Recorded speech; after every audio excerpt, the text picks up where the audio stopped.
Matched down to the $75 rate for perpetuity. Yes! Also, there is a band review option. So if you've got a band and you're trying to get your band some exposure, hit me up at instory@gmail.com and I'll show you the details about how to pull that off. You can also jump on Patreon and there is a option on the tiers to be able to get your band reviewed. Yep. Obviously, we can't lie to you, so we can't guarantee a positive review. Get what you get. It's just rubbish. Rubbish. That's British for garbage. My favorite is a community option. $1 at the gate gets you in at Patreon. You get to join an alliance. The alliance joins their points together, and that helps determine what songs that we do. The alliances hang out on Discord. Message me on Patreon to get the link. And they do all kinds of other cool things. They do Minecraft. Dungeons and Dragons. Yeah. It's really a community within the community. Anybody can go in the village, facebook.com/VinandSory. There's 160,000+ people on the channel. What's cool about the Discord is that it offers a real opportunity for community connection, friendship, that type of thing. And it's on Discord, so if you're not a Facebook person, it's for you. You start off at $1. Right. Plus you get exclusives. Sory and I are working on a song. So the first 15 seconds of that was on Patreon. Also, at $15 tier and above, when we actually debut the video, they're going to be there live with us. There you are, dear listener. Buy our merch.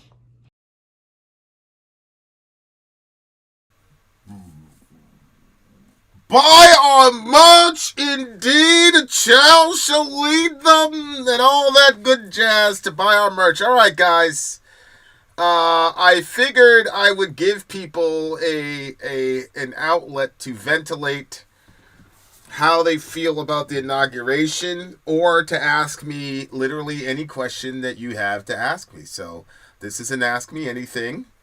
And so any question you guys have for brother is on the table. The Fauci pardon has me so mad. Yeah, the Fauci pardon is very, very interesting. I don't understand why he would need a pardon if everything he's ever done has been above board. So that is a question that I have, and I'm pretty frustrated about that as well. I thought anybody who had an issue with Mr. Fauci was a weirdo conspiracy theorist, so I don't know why he would even need something like a presidential pardon in the first place. So that to me is a very, very, very interesting question. Finally, an MA live stream that's not at 2 a.m. when I'm sleepy. You kidding? Fauci should be in jail for crimes against humanity. Well, we'll never know because he's been pardoned. I have some issues with Mr. Fauci. I'm not an expert in the law, so I don't know how I don't really understand, like what he would be charged with if there was to be a charge. But it's just, I don't know. I mean, if the dude was as flawless as we said he was, as everybody said he was, I don't understand why. I don't understand why he would need a pardon. The other thing is, I didn't know that you could like pre-pardon somebody. I'm not criticizing it. I'm just saying, like, I didn't even know that you could do that. But I mean, I guess, you've got, I don't want to say absolute power when you're the president of the United States, but you got a lot of power when you're the president of the United States. So yeah, but yeah, I thought that pardon of Mr. Fauci was extremely curious. I'll just say it that way. I thought the pardon was a very curious pardon by Mr. Biden. So I mean, it is what it is. But I'm sure there's a lot of people who get pardoned by Trump that people are gonna say are also curious pardons. So I mean, it is what it is, I guess. I mean, the hood rule is anytime somebody gets out of jail, it's a good thing, right? That's the hood rule. You're supposed to celebrate no matter what. So I guess that's good for him that he won't be charged. I mean, I don't know if that... The thing that's really interesting to me is, like, getting one pardon doesn't absolve you of all crimes, right? So, like, for example, if you ended up in prison for, like, murder or something like that, and they pardon you for that, and then you go... But you also robbed the bank? Like, does the pardon work that way, too? Where, like, yeah, you robbed the bank, but because you got pardoned for... murder, that we're also going to apply that pardon to robbing the bank? Is it like an automatic get out of jail free card, or is it just that specific thing that you were charged with? Can you pardon someone before they do something that someone might find illegal? I don't know. To be clear, he was pardoned by Biden in his final hours, not Trump. Right. Yeah. I mean, yeah, I have a very hard time even believing for a moment that Biden, that Trump would pardon Fauci, considering the way that Trump's constituents view Mr. Fauci. He's not their favorite person. So I doubt very highly that Trump would have ever tried to pardon Mr. Fauci. You mean the near 1,500 J6 pardons today? Did he actually do it? Did he do it? Did he pardon all the J6ers? I'm not going to say the name of the person, but we had somebody lined up. He was a heavy metal legend at the time. And we had him lined up to do an interview. And he got jammed up with all that stuff. So we never had the interview. I might hit him up now because we probably might be back in line. It has been done before where there were no charges, but it could go up to SCOTUS. Yeah, I mean, I get the feeling that if Trump really has it out for Fauci, that Biden's little pardon's not going to save him. So if Trump really, really wants to do something to dude, I'm assuming that he's going to do something to dude. What's good, Mech? Good to see you, Sister Mech. Yeah, I really think that if Trump really has it in his mind that he's going to go after Fauci and lock him up or whatever, I don't see Biden's whatever you call it pardon being that helpful for him. Trump has a soft spot for fellow felons like the J6 guys. I mean, I guess. He didn't have a lot of love for fellas of the melanin complexion, but hey, I mean, I guess he's got a heart for them felons. Look, you're never gonna see me get mad about somebody dodging the law. A court alert found Biden incompetent to stand trial over his documents. Trump can get that overturned on those grounds, I think. Yeah, literally that happened, man. Like, the court looked at everything and they said, we doubt very highly that he had the mental capacity to follow through on this conspiracy, so we're gonna let it go. Okay, whatever. Nobody really believes that any of these politicians and rich people were ever gonna face justice in any way, shape, or form. Anyway, a lot of these things were just formalities. None of us believe that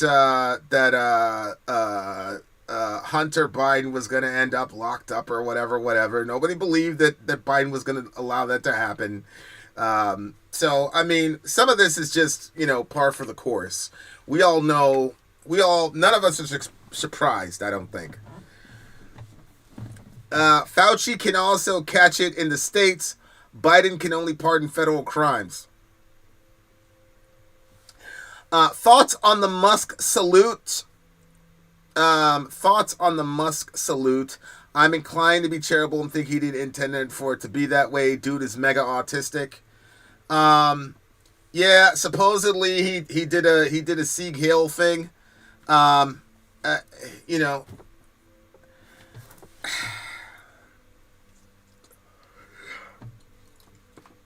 To be honest with you, I'm a lot more concerned about Elon Musk's proximity to all this American power in such a naked and brazen way, and he hasn't been elected to anything.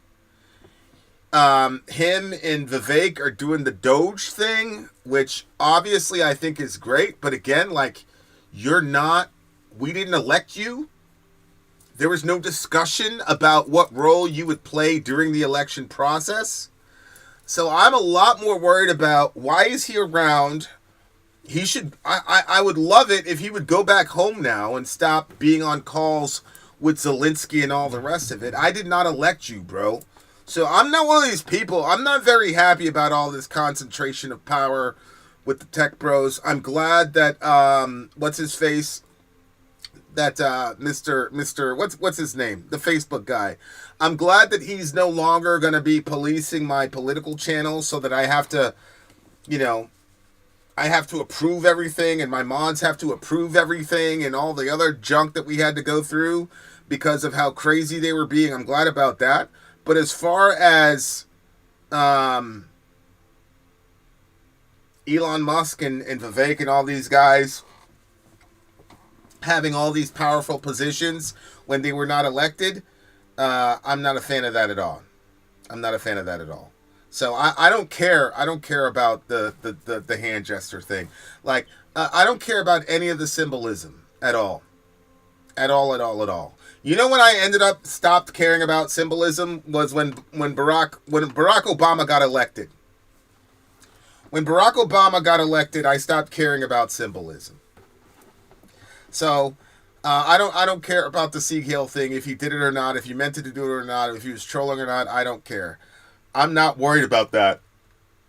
I don't believe that he's a secret Nazi or anything like that. What I'm worried about is, this is a man who's clearly intelligent, clearly knows how to maneuver things, clearly thinks about things before they happen, clearly plays chess while the rest of us are playing checkers, and he is in close proximity to the most powerful person in the world, and he is exerting a lot of influence that he did not earn from the American voter, and I have a significant issue with that. I don't trust him. He wasn't born here. I don't know where his loyalties are. So anybody that's cool with the proximity of this guy to the president shouldn't be. It's great. He did what he had to do. He helped. Whatever. Okay. Go home now. Go home. Build a rocket. Build some Tesla. Whatever. I don't want him around. That's my personal take on Elon.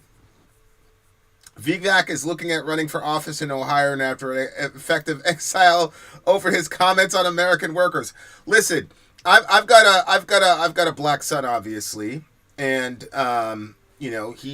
he's working with them, and he, like, they pay him, and I mean he's a major part of what they were all doing. And I said, listen, No matter what happens over there with those people, never forget, you are black. And I said, if you forget it, don't worry. They'll remind you. Good old Vivek went out there. He went out there and called them white dudes. He said, y'all are mediocre. He said, you got mediocrity wired into your culture. And the minute that somebody with that hue of skin said that to them white boys, he got exiled immediately. And he went over to, what's her face? I forgot the lady. Ann Coulter. And he was surprised when Ann Coulter said, hell no, I wouldn't vote for you for president. You're an Indian. So it's like, I told my son, I said, you see, don't ever forget who you're dealing with. These Republicans, they'll vote for you or whatever. But at the end of the day, Vivek is an Indian. Ann Coulter ain't going to vote for you. And when he got too comfortable. I bet you anything, Mr. Vivek, Mr. Free Speech Ramaswamy, I guarantee you he never tells white people again that they're mediocre. I bet you he never says nothing like that ever again to them folks. You can say that to black people. You can say that to women. But you can't talk to white dudes and tell them that they've encouraged a mediocre country, and so because of that, we're gonna get all these other people from other nations to go in and do the job. You gotta understand. You gotta understand who you're dealing with, and these people have never forgotten who you are, and you should not forget who they are. That doesn't mean that you're a perpetual enemy. It doesn't mean any of that. It just means that if you get too naive and believe because you have that money that they have, that they're going to treat you the way they treat each other, you're wrong. And Vivek has learned that lesson. Vivek didn't have anybody around him to explain this to him. You know? So I explained all this stuff to my son before he went off to go work for him. And I said, you guys have a mutually beneficial relationship, but do not think for a moment that these people are going to look at you as an equal. Shout out to Vivek Ramaswamy. Vivek can say white Americans are mediocre when his country's average IQ is sub 80. Yeah, man. Look, a lot of these dudes were hurt. He was hurt. They were hurt when he said that. You know what I'm saying? So like he just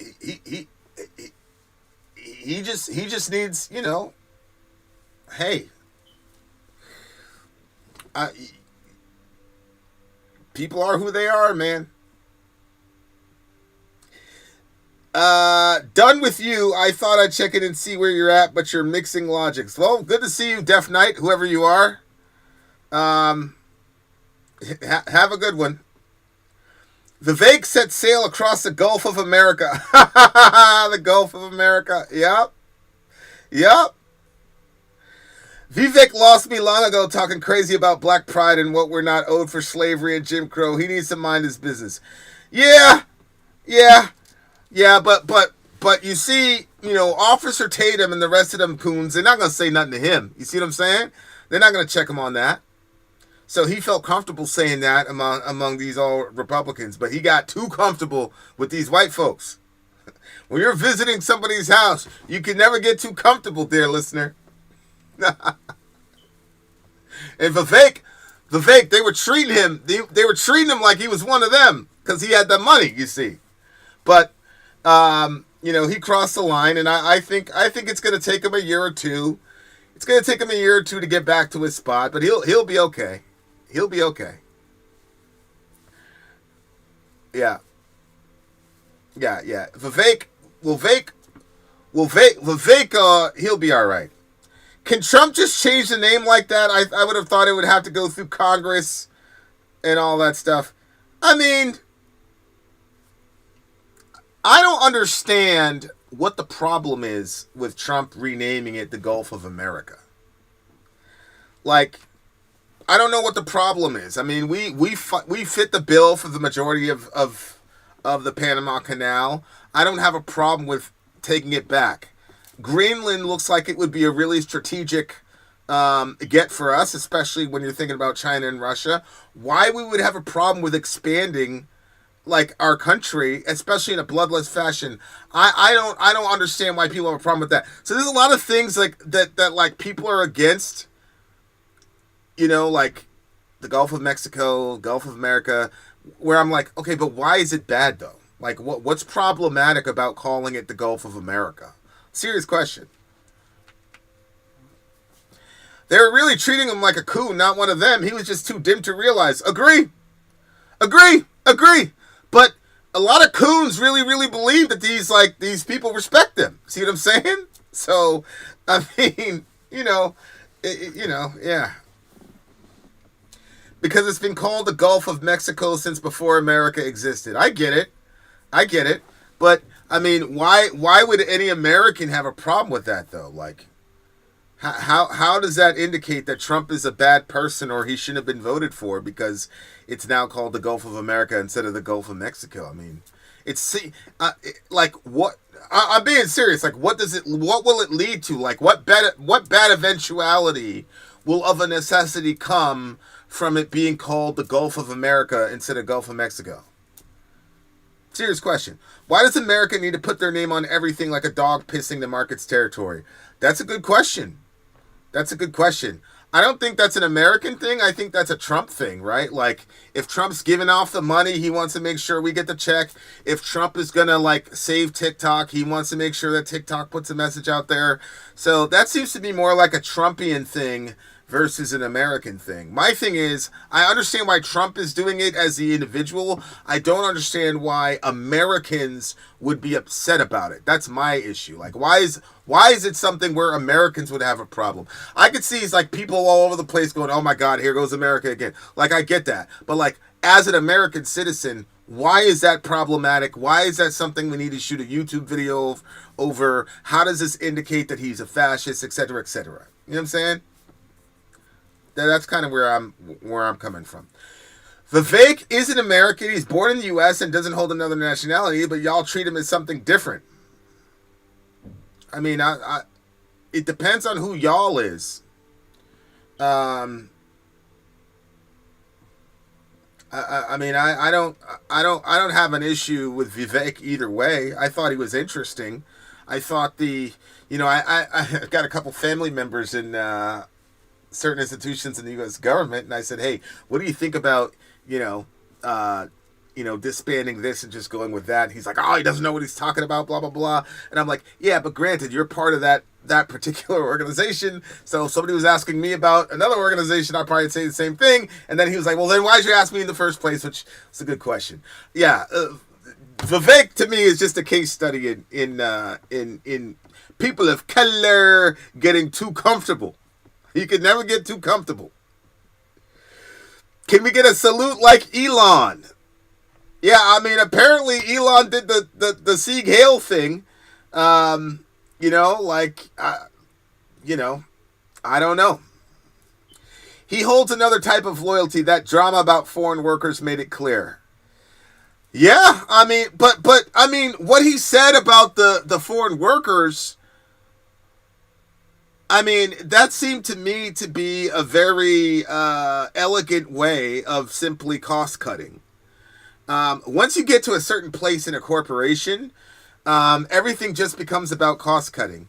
And honestly, the humanity of the people that you're talking about is you just not a consideration at all. Not just once, but twice. Holy hell, he did it twice? Benji, send me the video, bro. Send me the video of Elon doing the Sieg Heil thing. But again, I don't care about the Sieg Heil thing as much as I care about the fact that Elon is on calls with our president, with Zelensky, who's in the middle of a war that could potentially metastasize into a nuclear war, in a world war. I don't want somebody I did not elect on that phone call. You know what I'm saying? I'm concerned about that. I'm not concerned about the Sieg Heil thing. I don't care. I don't care about any of the Sieg Heil stuff. I just don't. Here's my question. Why can't you give Biden any credit for getting the ceasefire done when he wrote it in May and writing the bill is getting it done, period?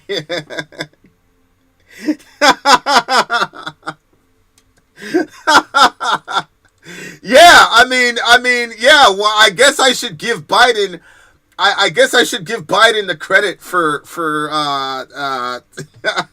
the peace deal when Netanyahu mocked him openly the very next day, and the guys in the Arab League who have no incentive whatsoever to give Trump credit over Biden, the guy in the Arab League said that Trump's guy was the first time that there was any real pressure on them folks to stop doing that stuff.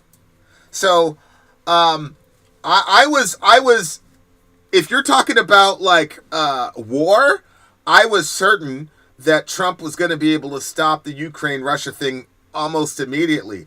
I was extremely skeptical. Leah actually asked me, she said, what do you think is going to happen with Israel and whatever? And at the time, I genuinely didn't know. I'm actually shocked that he got that deal done. I would have figured the Russia-Ukraine deal would have got done a lot quicker. So, I mean, you got to take your hats off to the man. It's an objectively amazing accomplishment that if works at any significant, consistent level, to me, warrants the Nobel Peace Prize. Like, without a question. Without a question, if he gets that, if there is 1 month where there's no more Israeli hostility, I believe that Mr. Trump should get the Nobel Peace Prize. And if he doesn't, then nobody deserves to have it. Seriously.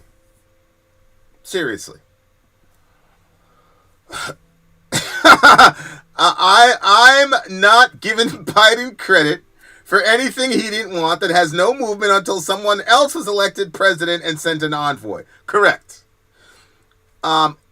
Today was a great day for America and the world. Well, Death Knight, the reason I don't care about the Sieg Heil thing is because symbolism doesn't mean anything to me. I don't care about that symbolism. I don't care. I don't believe that the Jewish people are in any danger of being put into concentration camps where a bunch of them will be killed. I don't think that's a danger. Whatever Mr. Musk meant with that symbology, he'll have to tell us himself. I'm sure he'll deny that that's what he was doing or whatever. But even if he was a dyed-in-the-wool Nazi, I don't care. I don't care about Nazis. I don't care about Nazism.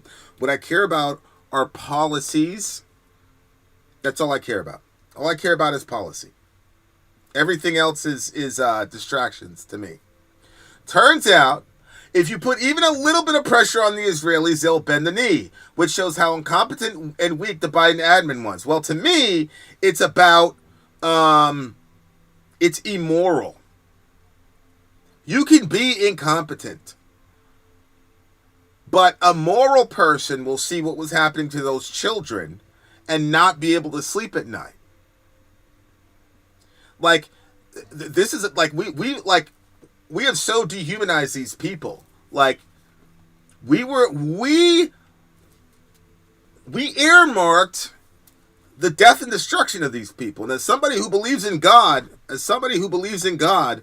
look, if Trump never did anything ever again, if he legitimately stopped this bloodletting, then he's given our country another decade at least to exist without getting completely and totally destroyed by the Most High. And I truly believe that. So kudos to Mr. Trump for that. He's earned his presidency already if we can keep that peace.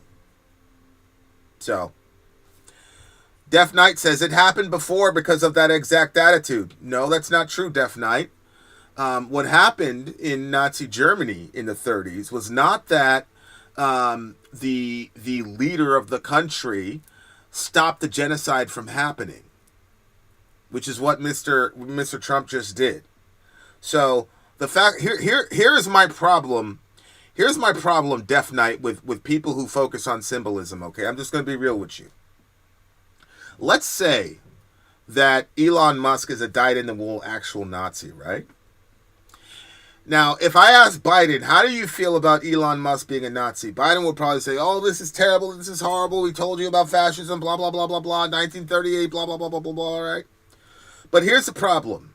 If you were a Palestinian, who would you prefer? Trump with the friend with the Nazi thing, or Biden who would never do the Nazi thing? See, this is what happens, is that neoliberal Democrat-run media wants us to get crazy about symbolism and ignore policy. Mr. Biden enacted Nazi policies against the Palestinians. So I'm more worried about the actual Nazi policy, where we started holocausting a bunch of human beings created in the image and likeness of God. I care about the fact that I participated in that. I don't give a fuck about a salute or imagery or symbolism. Symbolism never killed anyone. Bombs kill people, and my country sent billions of dollars of bombs and bullets to those Palestinian children who could not defend themselves. So I don't care about symbolism. That's why I don't care. I don't care, Deaf Knight. I'm not saying that you're dumb for caring. I'm saying I don't care. I'm saying I don't care about symbolism. I don't care about none of that. I care about policy. Furthermore, we're not even going to talk about the fact that Mr. Biden was also, on top of funding Nazis in Israel, he was funding literal Nazis in Ukraine. We brought people over from Ukraine into Canada, honored them, they were Nazis. We brought a bunch of people from Ukraine at Disney World, honored them, they were Nazis. Stop with this. That's over with. That was all 2016. Nobody cares about the symbolism anymore. Yeah, I'm going to ignore it. I'm going to ignore it for sure. I don't care. I care about the kids that were getting blown to smithereens by your people. I care about those people. You seem more upset about the symbolism instead of the fact that one group was sending money to the bullies to kill people. I will give Trump the credit, but with him, everything has got a price. So I wonder what the price of the ceasefire will be from now. I'm happy that the killing has stopped, but the story is not over yet. Well, Trump is not the only person on the planet, Leah, wherein everything comes with a price. Everything comes with a price. The Brits just as recently as 2019 stopped paying us back for our assistance of them in World War II. So everybody does everything for a reason. My thing is, I don't care. I don't care what the price was, because there's nothing more expensive than the blood of a child to me. So that's what's important to me. But I see what you're saying, and that's why I keep saying if. As I said, like, if it even lasts for a month, right? Then give the man the Nobel Prize. I'm also very skeptical about the ability to maintain peace or the ability to hold the Israelis accountable should they violate the terms. I'm very skeptical about that, and that's why I keep saying if. But if he is successful in any significant, consistent way, then absolutely, I'm with it. I don't care about symbolism either. People will take virtue signaling mass murderers over an acceptable world to live in. Exactly. And people just have to understand, being concerned about symbolism is an act of privilege. That's a privilege. And I'm not one of these people that feels you need to be guilty for your privilege. A privilege is a blessing, but it's a privilege to worry about symbolism. I promise you, nobody in Palestine right now is worried about Elon Musk and his symbolism. I'm not worried about it.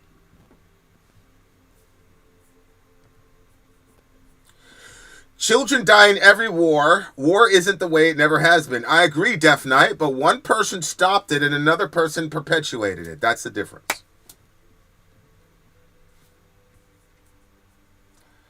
That's just it.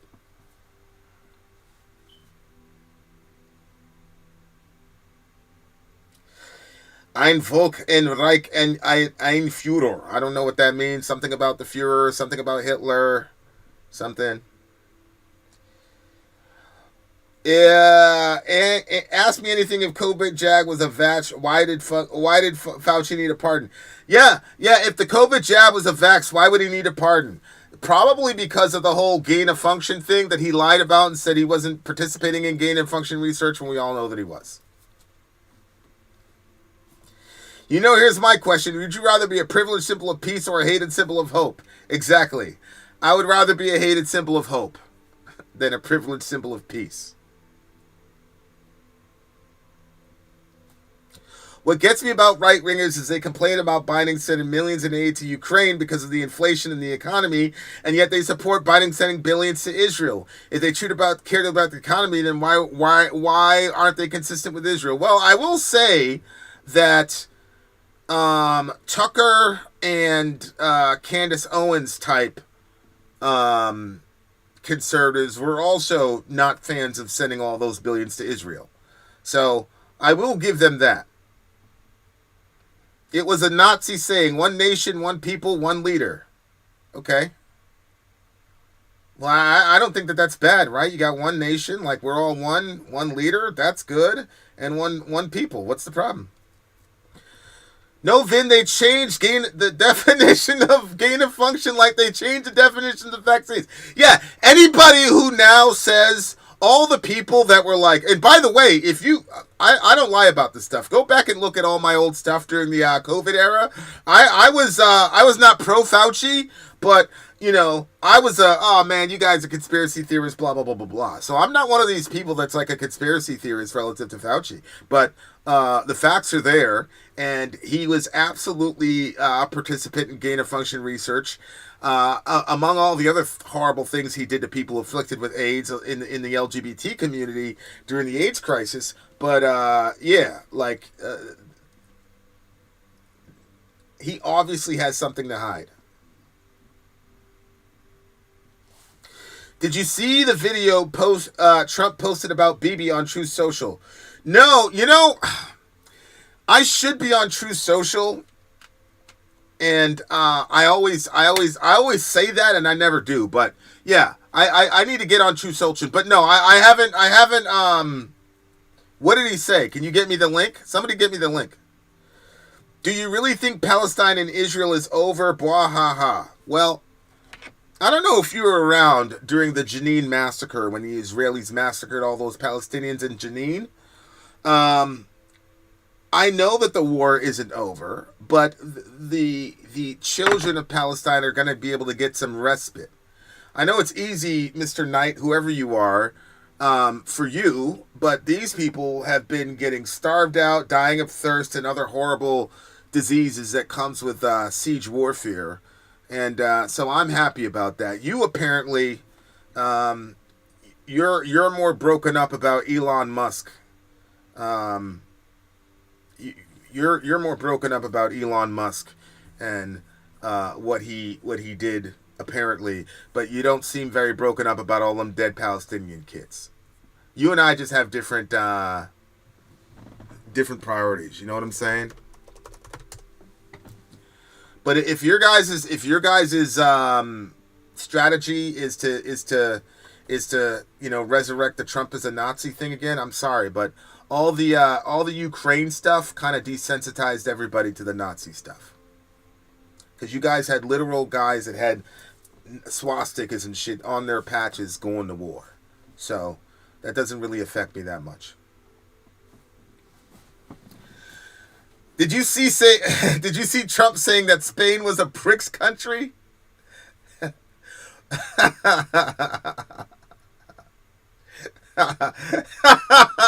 What, Spain? Spain is a BRICS country? Def, it's okay. You have your opinion, I have my opinion. You're worried about symbolism, I'm worried about dead children. We just have different priorities. It's okay. I'm glad that you're here, though. America's honor and pride as a nation comes for standing up to fascism, not embracing it. I don't know about that. That's where America's honor came from. You can be broken about both. Well, I'm not broken about both. I'm not. What I have seen our country do is use the symbolism of what Hitler or Nazis are supposed to represent. I've seen my country. I've seen manipulative people in our country use that imagery and that symbolism to accomplish certain political. I'm not going to be broken about symbolism. I'm never going to be broken about symbolism. I do not care. I do not care. And honestly, the Hitler as boogeyman thing, and we're going to call Trump and all of his supporters fascists and boogeyman. I don't know if you guys realize this. Nobody cares anymore, bruh. Nobody cares. Nobody cares. The man won the popular vote. Okay? He converted, he flipped 40% of California. I think I got a number somewhere that he had like 40% of California. So all the stuff about the symbolism and Nazi and Hitler and all that stuff. If you got people that are trying to play that playbook, man, it ain't gonna work in 2024. I'm not broken about symbolism at all. They try to use it to give us a fake black president, promising to genocide. Exactly, promising to genocide in multiple places. Yes, exactly. Why did Trump campaign on draining the swamp, then appoint the richest cabinet of Americans in history and dine with the 3 richest people in America? Probably because Mr. Trump is a billionaire and those are the people that he's comfortable around and it's all he knows. But I don't believe that Mr. Trump's contribution to the world is about completely and totally draining the swamp. Nor do I believe that Mr. Trump is the Messiah. I don't believe he's Hitler, and I also don't believe that he's Jesus. I believe he's a sinful person, just like the rest of us, that he's been given power that he will no doubt abuse, just like all the rest of us will. But I also believe that there's some good that could be done, evidenced by the fact that the Israelis have at least a little bit now to stop bombing Palestinians. And considering that it was all my leftist friends that were literally crying over the dead Palestinians, I'm extremely shocked that y'all ain't overjoyed and dancing in the streets at the prospect that got stopped. It's almost as if you guys didn't really give a fuck about them Palestinian kids, and what you really care about is the fact that Trump got some sort of a win before he got signed in. That's what it looks like to me.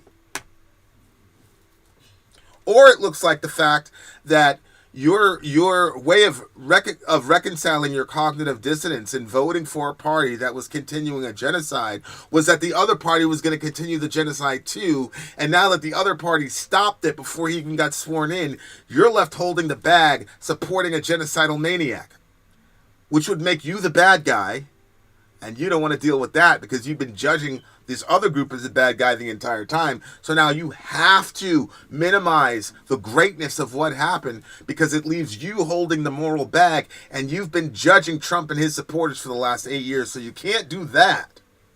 That's what it looks like to me.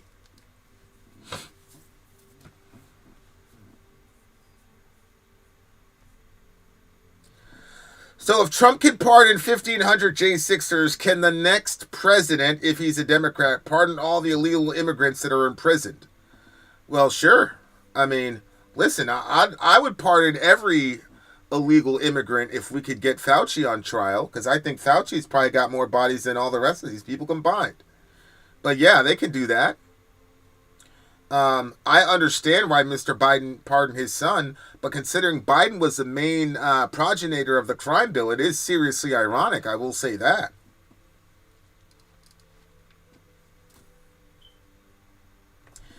He didn't just dine with any billionaire, he dined with the billionaires that control everything we see and hear. You don't see him during the dining with the owners of Walmart or whatever. Well, yeah, I mean, again, that makes sense to me. If I became the president somehow, I wouldn't be having dinner with those people. I'd be having dinner with y'all because we frequent the same circles. I don't see what the like Trump does stuff that everybody does, but when he does it, all of a sudden there's a problem. Now, as I said, I don't like Elon or Vivek's proximity to power, when they were not elected. And I think that Americans should have a serious problem with it. And the fact that Republicans don't have a serious problem with it or are not articulating a serious problem, to me, is a hole in our security. Because even if Trump knows how to navigate all that, the next guy may not. And so I think that there should be a real serious backlash from the right about Mr. Musk's proximity to power and how open he is about it. We've all known, especially everybody who's like politically sound, we've all known that billionaires have been influencing our government from the get-go. That's not new. What's new is being so out and open about it to the point where he's got some sort of weirdo position in our government. I think that that's extremely, extremely concerning. I'm not saying it's a I'm saying it's a problem. I'm saying it has a purpose. I agree it has a purpose.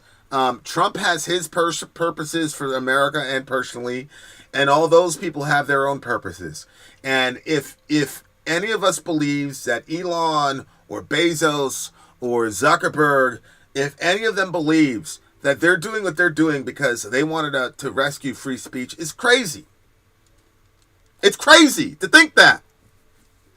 Okay, look, the entire premise of capitalism is that you're going to capitalize on whatever to push forward your agenda. I don't think they're horrible people for that, but it leaves us open and vulnerable if you embrace that and give them extra power that they have not earned through the electorate.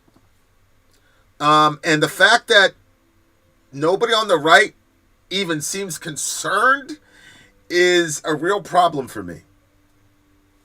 It's a real problem for me.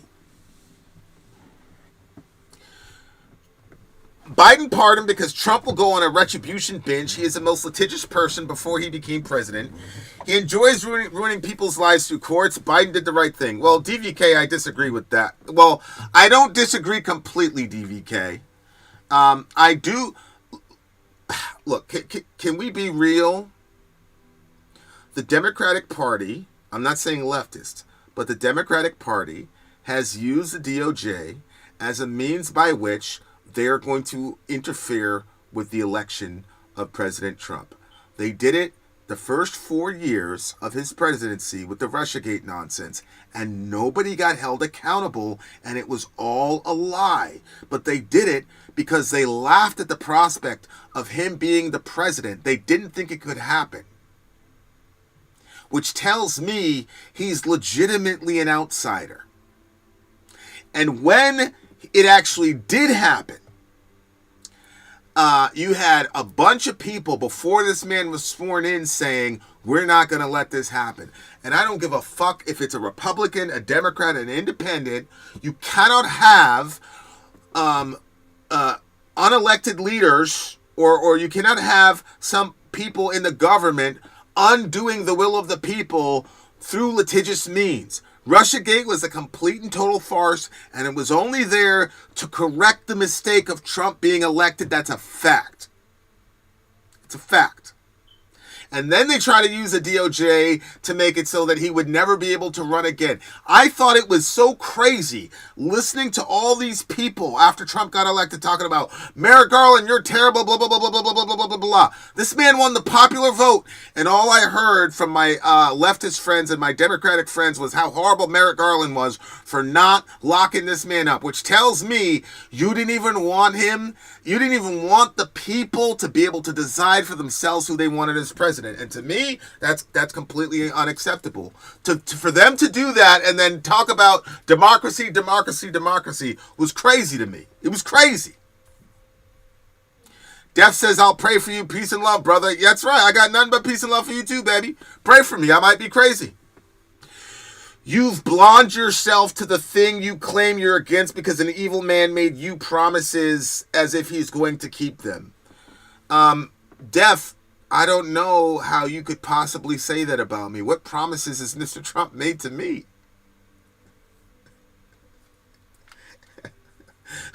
What promises did Trump get up there and say to black people? What are you talking about? I am happy that Palestinian children had a reason to sing a couple days ago. I am happy that I saw a Palestinian mother bowing to the ground, thanking God because there were going to be bread trucks that could deliver her food without her children getting shot in the back of the head. That's what I'm happy about. I don't care what Elon Musk did. I don't give a fuck. I care about Abdul Rahman and his mother. That's what I care about.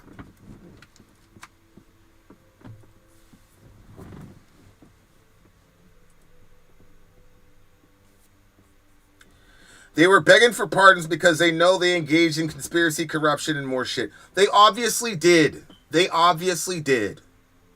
Russiagate, dear listener, Russiagate was a conspiracy theory that we spent millions of dollars on while this man was trying to run the country and ostensibly the world. People are like, why are you still talking about Russiagate? Because it affected me. He can't govern the way he's supposed to govern because he's caught up in all this nonsense. Because members of our government, the same people who took Bernie Sanders from us, dear listener, the same people that robbed us of Bernie, were saying all these dumb Americans are too stupid to figure out that they should have put Hillary in there. So we're going to make it so that there's a legal reason that he can't be the president. You literally had people in the Mueller report saying we will not let him be the president. That's what I care about. Good man. Ugh. What do you think of Trump not putting his hand on the Bible when he swore into office? I don't care. You know, my mom, she had court one time. They told her to swear in the Bible, and she said, the Lord Jesus said, don't swear in anything, either by heaven because it's a Lord's house, or by the temple because it's the city of the great king. Just let your yes be yes and your no be no. So my mom would never raise her hand and swear on any Bible over anything. So this is one of the things that gets me about folks. Dear listener, we are thousands of miles away from each other. We barely know why we do things. How in the hell do we think we know so deeply the inner machinations of what's going on with somebody else? This is again, symbology. I don't care if he puts his hand on the Bible. There's nothing in the Bible that says you have to put your hand on the Bible. Right? It doesn't say that. I mean, shit. I would probably not do it just to troll people. Literally, I would. That's just symbolism, guys. That's just symbolism. That's all. Do you agree with the decision to remove birthright citizenship? No, I do not. You do realize that Bernie thinks Trump is the greatest danger to America. No, I realize that Bernie said that because he had to say that because he submits to the Democratic Party. Keep in mind, Bernie is the same individual who, after the DNC took him from us, then went around to stump for Hillary Clinton. Then after that, went around to stump for Biden. He told us to vote for Joe Biden. When he'd been around and he saw backstage that Biden wasn't all the way there, he told us to do that. So I don't care what Bernie says. I don't care what Bernie says.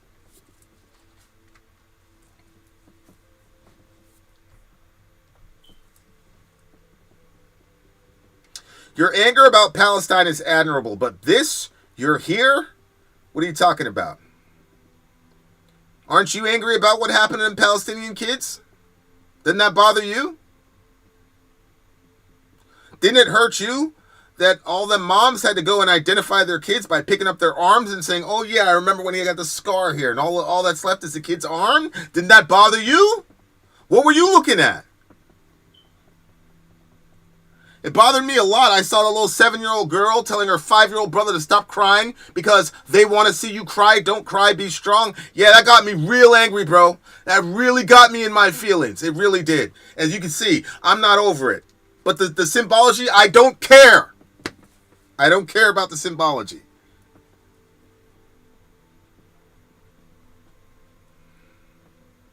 Thoughts on sending the military to the southern border? I don't know why that would be necessary. I think ICE is not in a situation where they need auxiliary support. At this point, it looks to me like Trump is using the it's the same logic, I think, with the tariffs, that he's playing chicken and he's saying, go test me and see if I won't do something. I'm sure it's what happened when he was on the phone with Bibi. I think what he's saying is, y'all can make this smooth or you can make it unsmooth. And it's a peace through strength strategy, and we'll just have to see how it works out. Right? We'll just have to see how it works out.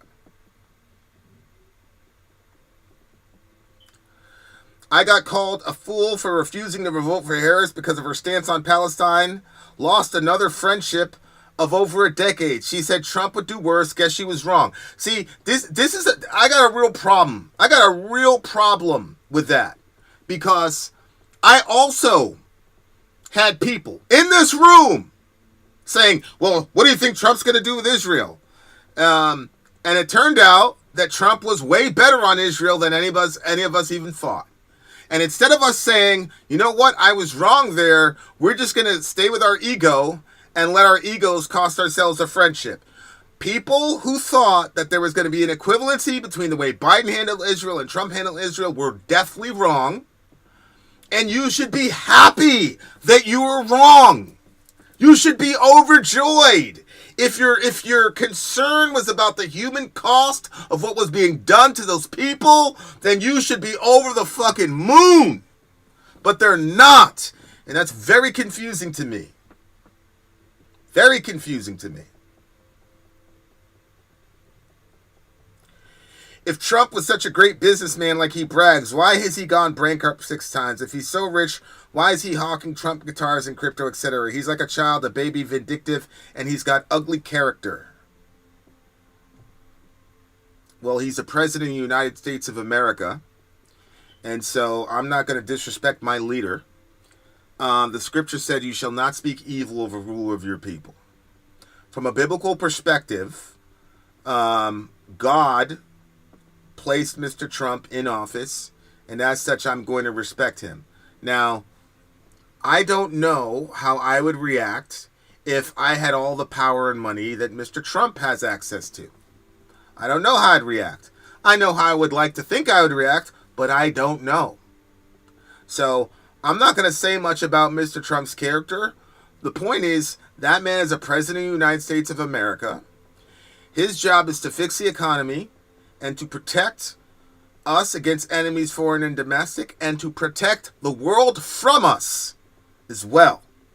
So that's how I'm going to judge Donald J. Trump, the president. How did you do with the economy?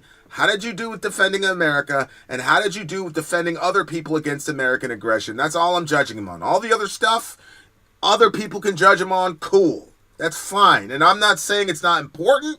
I'm not saying it's not important. I'm just saying, for me, those are the topics I care about. That's what I care about. People kept on swearing Trump was lying about wanting peace, but ignored Biden and Harris swearing death on everyone in the Middle East. Correct.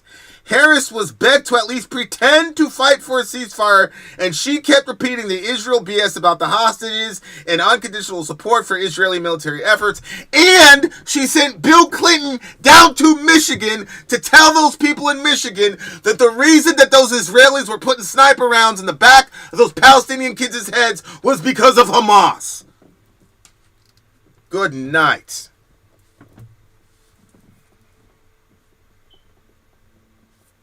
Do you think he's protecting us by deporting immigrants?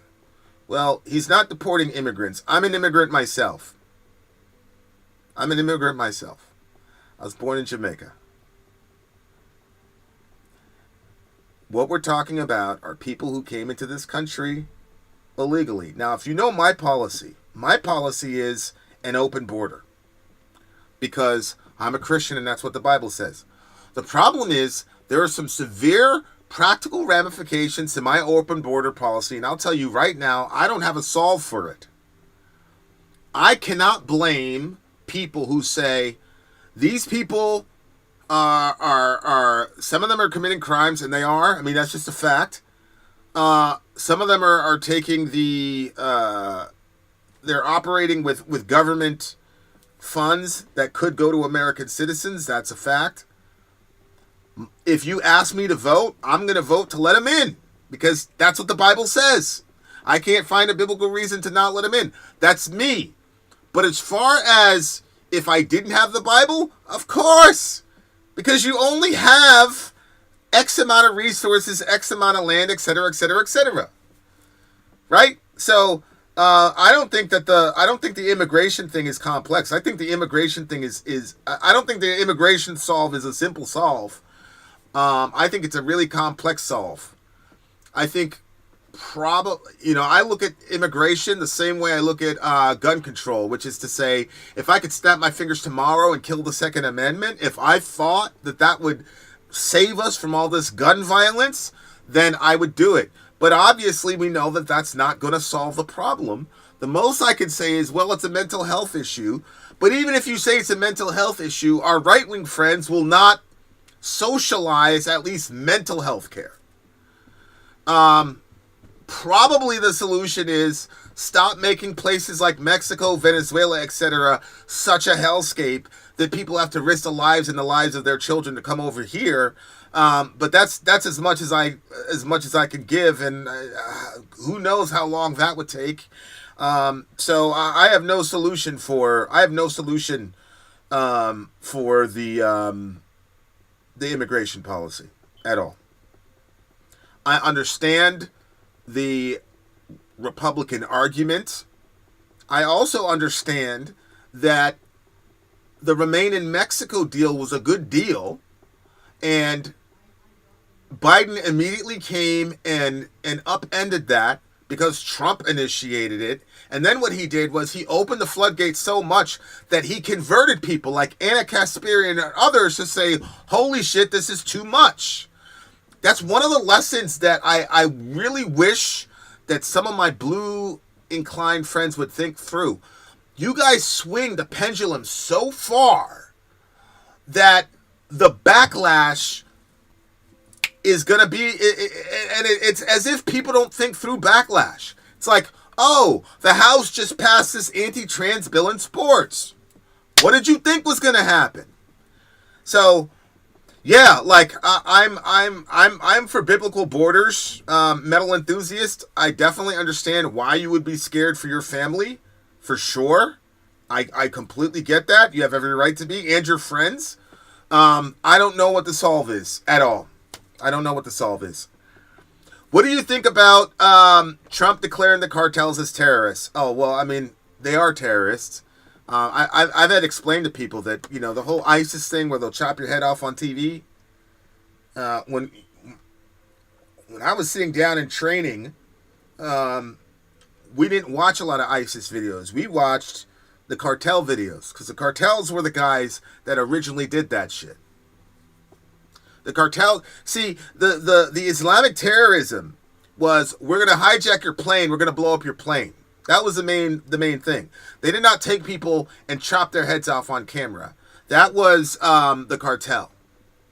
The ISIS folks, because they had some converts from Mexican, this is real, they had some converts from some Mexican gangs, because there's a lot of, people don't understand that connection, but there are. And that's where they got the idea and started doing all that shit. So yeah, the cartel are absolutely terrorists. They're absolutely terrorists. And there's absolutely a spiritual and a religious component to it. That's just a fact. It's a fact. So that's my take on the cartels. They're absolutely terrorists, and I would come out of retirement to hurt those people. God forgive me. A start for making Mexico less of a hellscape is what Trump has proposed, which is using our superior military to help the Mexicans fight the cartels and take back their country. It's true. It's true. And the problem is, 85% of their government is on some payroll from the cartel, so it's not like they've been trying. But see, if you train them up And then if you send a contingent, if you send an expeditionary team down there, and you train them up and all that shit, they're gonna have less excuses. We've cross trained. I know for a fact we've cross trained with their paramilitary force as well as their police over and over and over again. There's a lack of will, and quite frankly, there's been a lack of will on both sides to solve this problem. So if Trump is really, really, really serious, if we're really, truly serious about it, we will commit some boots on the ground to dealing with the cartel. But the cartel is willing to do shit that other people are not, and so you need to understand what that means. We will absolutely defeat them, but they share a border with Texas, and they share a border with California, among other things, and they can get really, really, really nasty. So people need to understand when you're talking about lighting it up with the cartel, it's not the same thing as Al-Qaeda and all the rest of this shit. These people share a border with us, and they have operatives in this country because somebody let them all in last 4 years. So it's not good. Blue swings the pendulum too far, and then Republicans do Nazi stuff like banning trans participation in society. Also, they're not Nazis. It's just symbolism. Okay, Vin. Yeah, see, that's the problem, Ben. That's the problem. To say that a biological male cannot compete against biological females and then trying to tie that to Nazism is where you guys just completely failed. And it's the reason why the term Nazi means nothing. And it's the reason why anytime the term Hitler gets brought up now, everybody just rolls their eyes. You guys use that for everything, and now it means nothing. That's why. Since the cartels are declared as terrorists, that gives Trump a way to send soldiers in Mexico, and Mexico doesn't want our soldiers in their country. I understand that Mexico doesn't want our soldiers in their country. But I don't want their terrorists in mind. And the Mexicans have not declared all-out war on these people. And so that's not my concern. My concern is I don't want to turn on the news and hear about any Americans being killed by those folks, bro. That's my concern. I'm not worried about whether or not they want our soldiers in our country. I promise you, if Mexico was an island 3,000 miles away from the American mainland, we wouldn't be talking about it. I promise you that.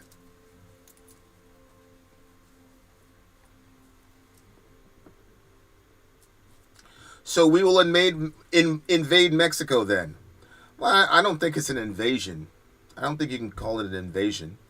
Because if you use that term invasion, right, so then are the Republicans right in calling what happened over the last 4 years as an invasion? Because we had 11 million people come in here. So was that an invasion?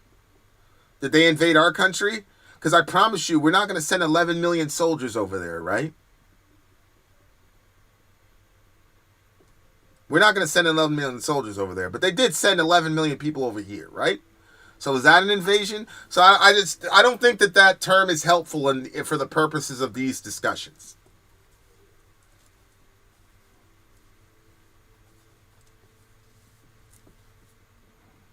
I don't think boots on the ground would defeat cartels, Vid. You can't touch them without invading Mexico. You will kill civilians and create martyrs as a failing tag. I completely disagree with you.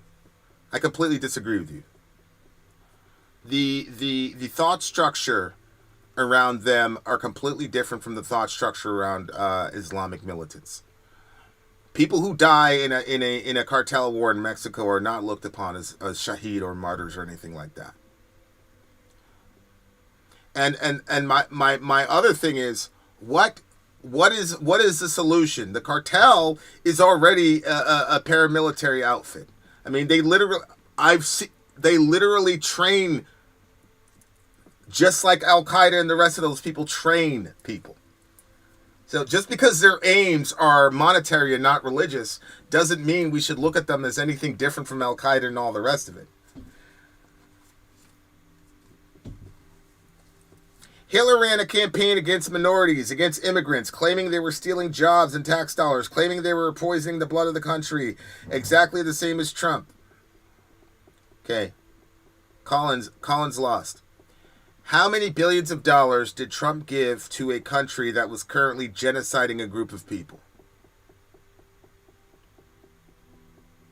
I'm not saying that you guys don't have the right to be concerned about Trump and any correlations to Hitler. But what I'm saying is, if you're so concerned about Hitler, why are you guys not talking about the billions of dollars that the previous administration gave to fund the murder of Palestinian children? This is the reason why the Hitler stuff, everybody's rolling their eyes now. Because we literally have people literally dying.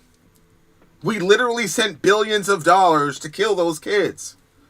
So why are you talking to me about what he said? I'm talking about what we did. What our tax dollars actually did. I'm not talking about what was said or what was tweeted.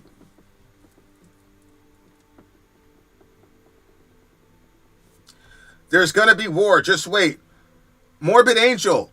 There's been a war in Ukraine and Russia that started under the Biden administration. I don't know if you know, there's a war in the Middle East right now that started in the Biden administration. Actually, that war just got temporarily ended because another administration came in. That's what I don't understand, guys. I'm trying to see where y'all are coming from, but I got one person talking to me about what he said and what he tweeted, and we're ignoring the fact that the other guy didn't put any tweets out but sent billions of dollars to murderers of children.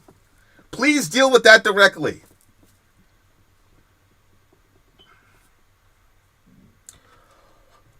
You're wrong. When American boots kill Mexican borns, who do you think they will run to? The government? No, they're not going to run to anything because the cartel is already killing a bunch of Mexican-born people. So the reaction structure is a completely different one than you would see in an Islamic world. I mean, what? Let me ask you this question: what do regular Mexican civilians do when the cartel kills them and then hangs them up on the in the town square upside down for everybody to see over the bridge? Happens almost every day in certain places. Who do the civilians run to? Serious question. If Mexican civilians decide they prefer the cartel, then that's all the more reason for mass deportations. Yeah, see, the thing that gets me is that the people complaining about the deportation is I've already given you guys my position on it. I'm not hearing any solutions. So it's like you don't want deportation and we shouldn't go in there to fuck up the cartels. So we just basically keep everything as it is? Do you think that that's sustainable? We just keep... So for another 11 million people should come over the border for the next 4 years? It's a serious question. Because I'm saying hard stuff, but say back to me what you guys would do.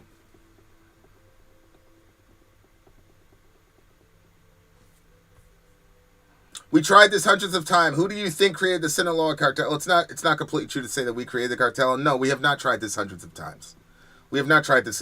When have we tried this hundreds of times? We sent Delta in the 80s. We had Manuel Noriega. He's gone. All them leaders over there that seemed completely Escobar. All them dudes. We didn't even send the full military over there. We sent the Rangers and 1SF DOD, and we took care of them pretty quickly, right? That worked pretty swimmingly for us. So Grenada, same thing. Kurt Moose, same thing. So what are you talking about? When did we try it hundreds of times with that particular set of people and did not have success with it? Serious question. Then you're looking at it as if the Mexicans are looking at Americans as friends. You're bugging if you think our military in their country won't push them to cartels. Well, as I said, we did it in Grenada. The people worked with us. I don't think they have to like us. They just have to know that if they get rid of the cartels, then it'll be less likely that their daughter gets raped and murdered on the side of the street. I don't believe that the Mexicans are going to look at us as liberators.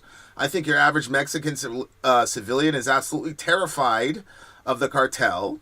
They're terrified of the government because they view the government as working for the cartel. And they're terrified of us because they rightly understand that we will kill people in bunches. So I'm not looking to the cartels to do... I'm not looking for the Mexican civilians to look at us as saviors. I don't think that that's the case. I think they would look at us for exactly what we are. But like I said, we can look back into the 80s and see what happened. We did it in Grenada. We chased Manuel Noriega everywhere. We chased Escobar everywhere. He had a giant operation, and he was more ruthless. I mean, the Sinaloa guys got their ideas from him. So this has happened already.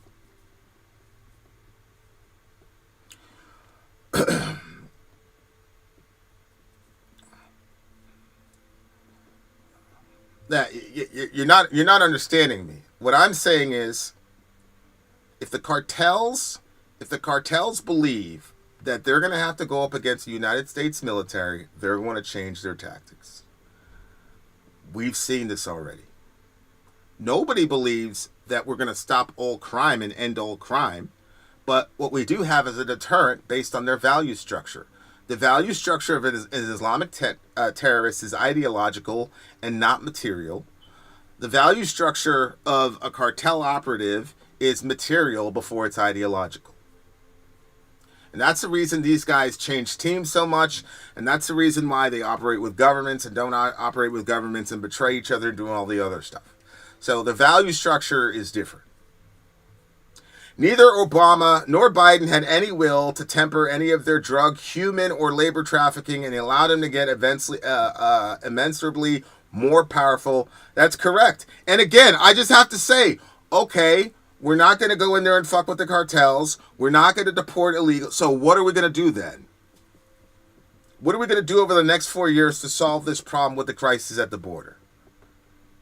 See, that's my thing. It's like, what are the solutions then? Give me a counter solution that would actually work.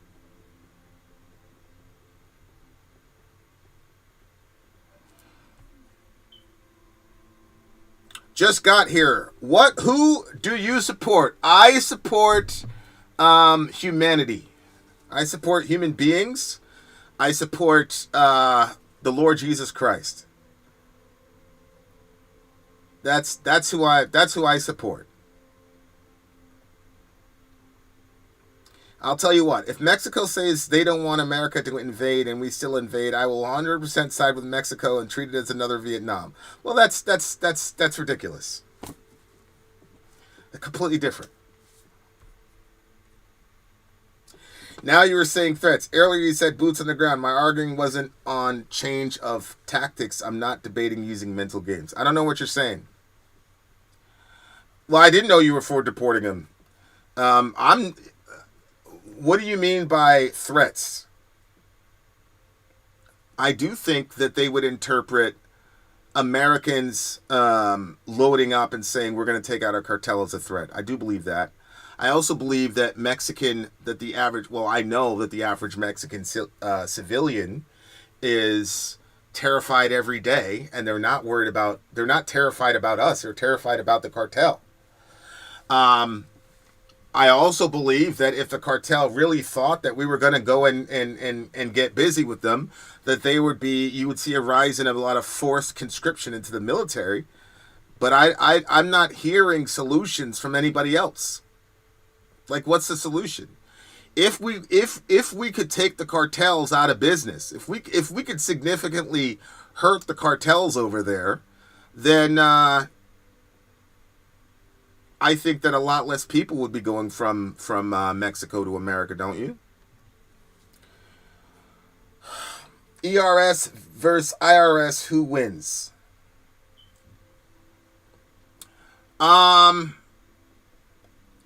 I really believe that it doesn't matter, because if you have a certain amount of money, there's ways around everything. And if you're not familiar with the codes and how to get around those codes, you're going to end up paying more. And so I just think that it's a squeeze the balloon type of game. Rich people are always going to find ways to keep more of their money back, and poor people are never going to have the ability to stand up to the government when the government takes from them. So to me, it's kind of like I don't know. Yeah, to compare that to Vietnam is crazy, right? Like, again, we did not share a border with Vietnam. Stop it. The Vietnamese had done no material harm to us. This is costing us actual material harm. And I don't know what people are saying. Are we saying we should just let the cartels continue to make it a hellscape for those people so that we would perpetually have this problem where people are jumping over the border? Does anybody have a solution for why this continues to happen? As I said, I believe in biblical borders, which means they're all open borders, okay? But we all know that that's not practical and it's not going to work, and I'm the only one that would vote for it. So if we're not going to do biblical borders, how are we going to figure out how to balance this out so that we don't have 11 million people every 4 years coming in here, and we don't have the ability to have our capital catch up with the need, the human cost? Cartels exist because of their material conditions. Mexico is a relatively poor country with a few wealth pockets, and they want to control those pockets and the flow of capital. Then cartels happen for the same reason everything happens, which is human nature. You know, we're not going to blame all these other things on why people make cartels. Stop. People want power, people want money, and the cartel gives you power and money, full stop. Favorite apostle, favorite Bible verse, favorite depiction of Jesus. Have you ever done Exodus 90? Favorite apostle would probably have to be John or Paul. I think I like Paul more than John because my attitude is more Paul than John. So that's my favorite apostle. Favorite Bible verse?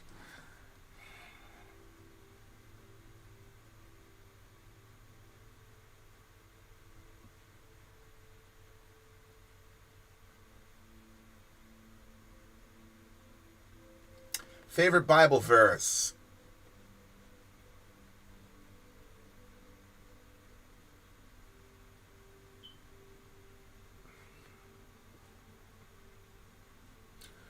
This is eternal life that they may know God and Jesus Christ whom you have sent.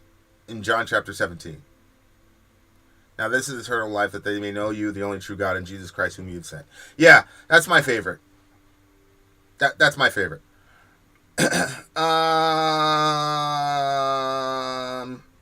don't think open borders would work in a competitive capitalist system. I think we can get to open borders, but we'd have to end capitalism first. Good luck with that. How about your 8th favorite Bible verse? Probably John 1:1. In the beginning was the Word, and the Word was with God, and the Word was God.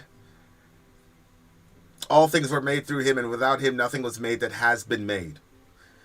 That's probably my 8th favorite verse.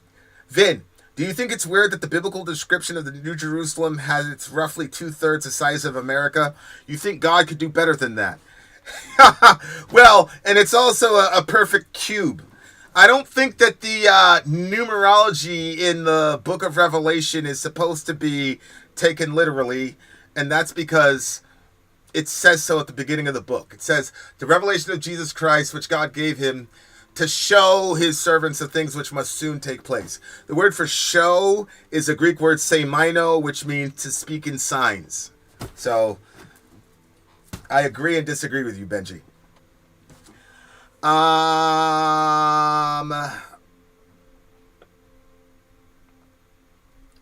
Let's see.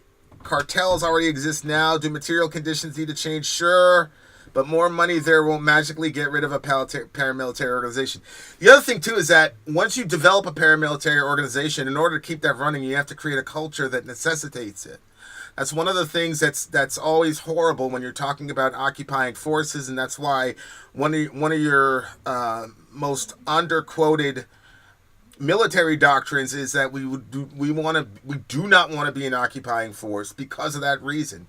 An occupying force needs a culture to support it because that is a decades-long endeavor. And so in order to maintain that, you're going to have to maintain a culture of people who constantly do that as an expectation. In order for that to happen, you're going to have to create situations that necessitate said occupying force. Right? So I'm not really a big fan of occupying forces for obvious reasons. Vin, why do you keep bringing up immigration in our debate? I'm not an open border guy. If it's immigration, if it's immigration, it's not the cartels. That's us bombing everything. I'm not sure what you mean by that. What I'm talking about is if we sent like a Task Force 17 down to take out the cartels, I don't see what the problem is, because long term, if we did significant damage to the cartels, it would stymie the wave of immigration, because that's the root of the problem. So that's the argument. The argument is, yeah, we should send them back to their home, but we have had a hand in making their home unlivable. And so part of us solving that problem would be take out people who are making it unlivable for you, and then invest in capital to restore their place and let them start from where they are. And so there's not a need for them to immigrate at a tune of 11 million over 4 years. I don't believe that America, like the land in America, is ontologically superior to the land in Mexico. And I think most people love where they're born. I don't think that people are born thinking, oh man, if only I could go to America. So I think if we made Mexico livable, that a lot of people wouldn't feel the desperation to go there. So that's the connection between taking out the cartels and immigration. I'm trying to get to the root of the problem. Borders will exist as long as nations and ethnic distinctions exist. Just end capitalism and we get open border socialist fantasy land is precisely why socialism is silly. Yeah, I mean, I have my desires of what a perfect world would look like, but I also believe very starkly in original sin. So it's going to take an extremely brilliant person to get us a just world. The argument has been proven not to work. The vacuum of power has always birthed more cartels, and we cut the head off the Hydra. We've never done this in Mexico. So what are you looking at as far as who replaced Noriega? Like what are we talking about here? Because you keep talking like we've done this before. When have we done this with Mexico? Them being landlocked with us is extremely significant. We got to deal with that. Only white folks aren't allowed to have borders. What do you mean white folks? Mr. Hoyle, we share a border in California, and it's not just white folks in California. Only white folks aren't allowed to have borders. Hello? We're talking about the American border over here, man. Do you think humans should decide a just world? No. I don't think humans should decide a just world, because I do not believe that human beings even know what justice is without God.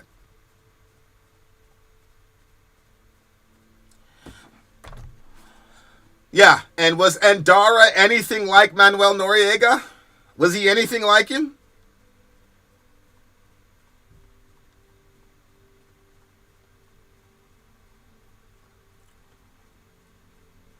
White folks invented borders. They drew the lines across the world. I don't believe that either. I don't believe that white people invented borders.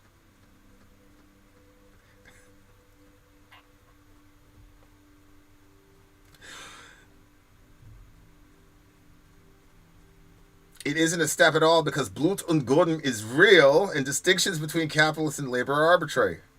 Well, blood and soil is actually a thing, though, Ben. I probably don't agree with Mr. Sin on the application therein, but those are actually real. As in, like, they have existence in the physical world. Yeah, I'm not worried about corruption. I'm worried about absolute murder and making your area so unlivable that people will risk the lives of their children to get away from you. And to this moment, I still haven't heard a solution to that problem from your guys' side. Obviously, if there's a bloodless way to solve that problem, I'm with it. But I'm not hearing like the we should do this instead. When white folks say they want to border, they're racist. When Mexicans want to border, they're protecting their country, is my point. Yeah, Mr. Hoyle, I love you to death, but the whole the white man, like I don't have any pity for white people, man. You guys would be okay. You guys would be okay. And it's not just white people who are asking for a border. Okay, I got sent to Houston. See, that's the thing is that I got sent to Houston. I had to do a 1-year assignment in Houston. That was a wonderful experience. It's not just white people who want closed borders. Which state are you from? I'll prove it to you. I'm in Florida. Thoughts on the detailed email Livensberger sent to Sam Shoemate? The FBI confirmed it was sent by him.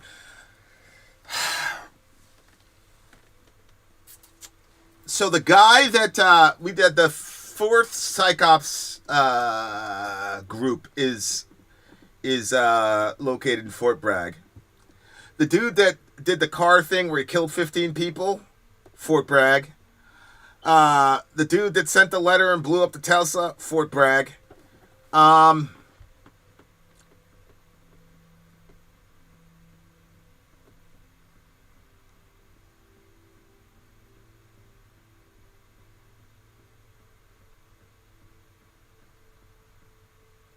I think that people should be very careful about accepting narratives coming from people who all were developed in the same place, especially considering the organizations that frequent that specific place. And that's as much as I'll say about that.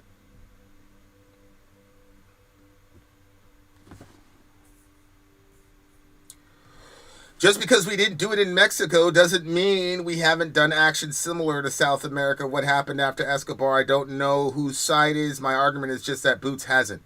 Well, again, none of those places were border countries, and it was not a direct engagement with the U.S. military, which is why, even though we're the ones that killed Escobar and all those other people on the roof, we attributed it to other forces at the time. That was behind the whole Kurt Moose raid and all the rest of that stuff. So we have to understand that there are, just because you have the same template as far as, okay, this guy is a South American individual who is doing XYZ, that doesn't mean the same thing. If I engage an enemy in Syria, the mindset, the traditions, everything is vastly different from an enemy in Iraq. And again, those individuals are right next to each other. Okay, so to compare the 80s, Manuel Noriega and the rest of those guys, to a landlocked place like Mexico and the situation that those guys are in cartel-wise doesn't make a lot of sense. Secondly, there's a lot of ways you can work with the cartel. For example, the Sinaloa cartel is a very dangerous one. They're horrible, but that doesn't mean that you don't say to the heads of other cartels, look, we'll give you each $30 million. You guys go away for the rest of your lives. Help us take out these guys, and you'll be good to go. There's lots of things we could do. And that methodology does work. Go ask the Jawbreaker teams in the early days when we were going up against the Taliban. That was really, really effective. So, again, like, the difference is with the Tally, you know, they're thousands of miles away, and you have to keep going back and forth, right, to research troops. If you share a border with us, that's a win on our side, tactically speaking.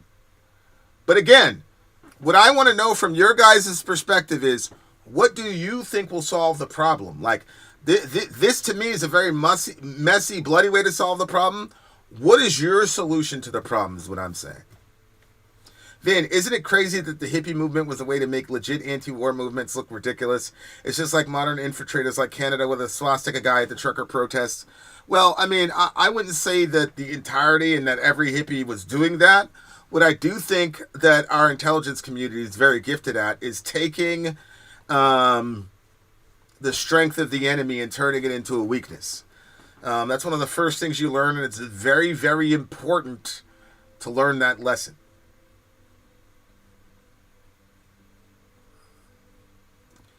By keeping drugs illegal, it gives the cartels an opening because drug addicts are not going anywhere. What do you think of Trump selling Bibles with his name on the front and the very top of the cover? I think it's crazy, but American Christians have already commodified the Bible. There's the teen Bible, there's the just married Bible, there's the feminist Bible, there's this Bible, there's that Bible. We've commodified the Bible already so much that, you know, a guy like Trump is just another one in there. I just wouldn't want to be him when I talk to Jesus about that. You put your name on my book, the hell? So I wouldn't, I wouldn't do it. I'd never let anybody put my name or whatever on a Bible. But I mean, hell, man, he must not know who he's dealing with. The 7-year-old guy with ketchup on his face who magically jumped up after a group of secret agents jumped on him. Greed has no ends and will cost you your country. This is you talking about the assassination attempt that he threw ketchup on himself. I mean, Morbid Angel, like, this is one of the reasons why, like, it's hard to take you guys seriously, man. Like, anybody that knows anything about ballistics, like, it's just hard. It's hard to take you seriously. You say stuff like that. The only real solution is boosting economic development in those countries. I understand that, but when you have elements like the cartel, no matter what you do, they're going to suck the people dry. You know what I'm saying? It's just like we had to deal with the mafia. I don't know if you guys remember this, but when Giuliani was going after the mafia in New York, they told him that he was never going to overcome the mafia. And did he completely eliminate the mafia? No, but he hurt them enough to where they were controllable, and the entire New York City was not held hostage to them. So nobody believes that this is going to solve every problem in Mexico. But what we are saying is we can make life so miserable for those folks that we can set the parameters and say, listen, you guys do this, this, and this. You can get X million dollars per year, blah, blah, blah. But if you take it here and you make the place unlivable, we're just going to come in and kill you guys in bunches. So we just haven't had the will to do it. But I definitely believe there's a way to solve that problem.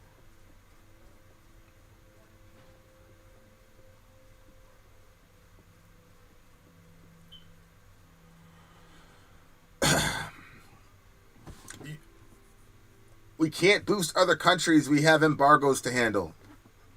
I agree.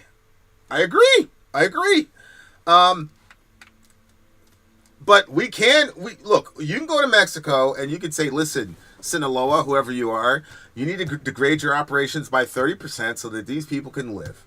Because if you don't have these people live, they're going to come to our country and then they're going to try to invade our country. That's the word that was used today. And so we can't let y'all do that. So what we're going to do is we're going to come and fuck you guys up until you stop making the place so unlivable for these people. We're not saying you can't get your money. And you know what? What happened with the Italians in America when that happened? The Italians said, we're still going to make money, but this whole thing where we're just going to go in and just blast people to smithereens right in front of everybody, we can't do that no more. So they had to change how they operated. They're still there. Like we had a friend that was working for them dudes, like in New York City. They're still there, but it was underground and they weren't doing things in broad daylight and all the rest of it. I'm not going to say it's, but Giuliani had to show that he had the will to do that. And as long as you have the will to do that, then you should be okay. You know as well I do, the mafia were spooks that got scared as soon as the government acknowledged their existence. They hid like roaches.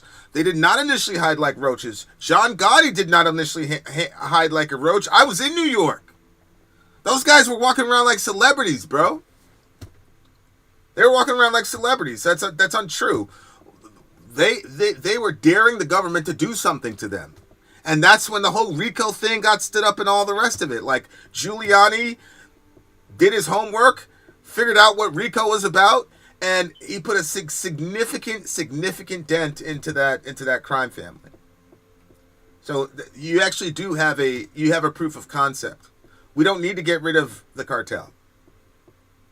That's the devil reincarnate. I don't know about the devil reincarnate, but if that's the devil, I'd be very grateful to God if Giuliani was the devil, because that's a pretty weak devil. Working with stronger cartels is a lot smarter than boots on the ground. I disagree. I don't think you can work with stronger cartels to get them to stop fucking with other people. I don't think that that's how that works. I've never seen a proof of concept of that. I saw us working with the Northern Alliance in Afghanistan, and I also saw them feeling sorry for people that we had in detainment, and I also saw them dragging their heels when we had Bin Laden literally like in eyesight. So I understand the idea of working with the local population, blah blah blah, Robin Sage, all that stuff, but the fact of the matter is, and I don't think that those Afghanis were bad people. I don't think the Northern Alliance were bad people. I don't think Muqtada al-Sadr was a bad person. I do think that everybody has motivations, everybody has value systems, and everybody's going to default to what their value systems are. And so because of that, you inherently cannot trust the cartel to take out the cartel.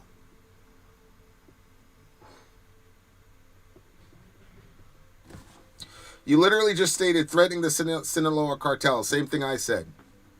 Yeah, but I'm not going to use another cartel to threaten them. We're going to threaten them. Right?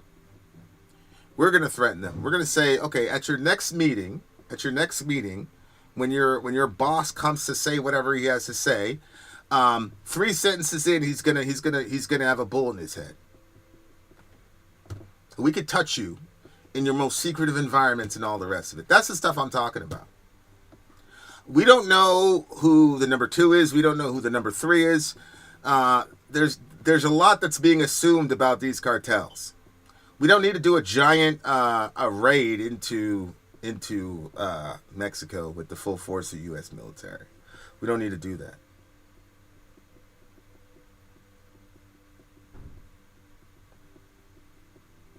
There's a photo of him lifted up, Vin. Why would the Secret Service lift him up in the possible line of fire? Who is him? Who's him?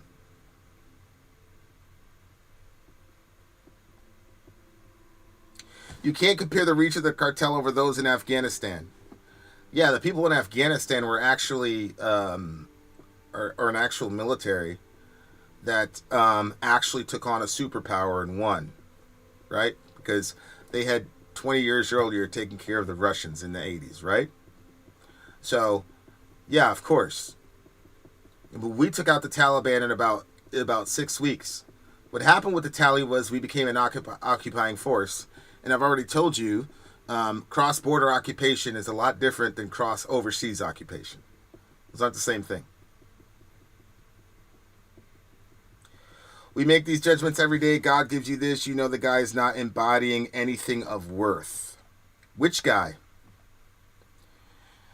Well, every guy embodies something of worth, right? Because he's created in God's image, and God is infinitely valuable. So every human being is valuable. So I don't know what you mean by that. I'll give you guys 10 more minutes.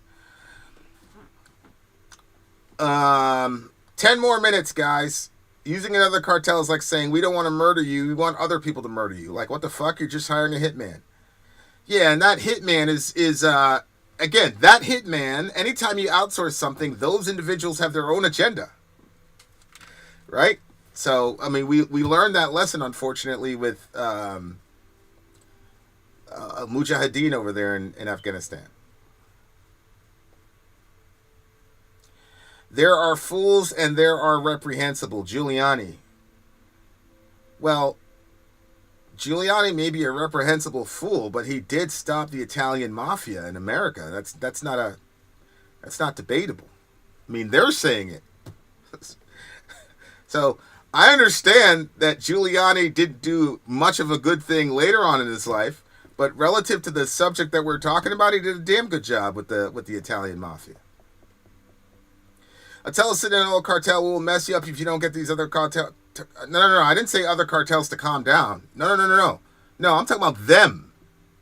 I'm saying you're going to meet with your boss in one of your super secret meetings, and I'll have a dev group guy put a bullet in his head right in the middle of your guys' little conversation so you guys can understand we can touch you anytime we want. I'm not saying we should send Sinaloa to go intimidate the rest of them.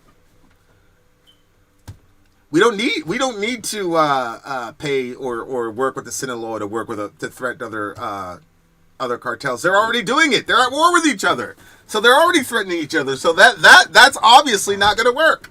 What I'm saying is you guys can still operate, but you're going to have to turn down your operation 30%, and you guys have to stop doing these killings of innocent civilians. And if you do kill civilians, you need to make sure that you show the public that that was a mistake and that there's retribution for it. Because if you don't, then the people are going to be rightly terrified and want to come to our country, and we can't sustain them. That's the argument.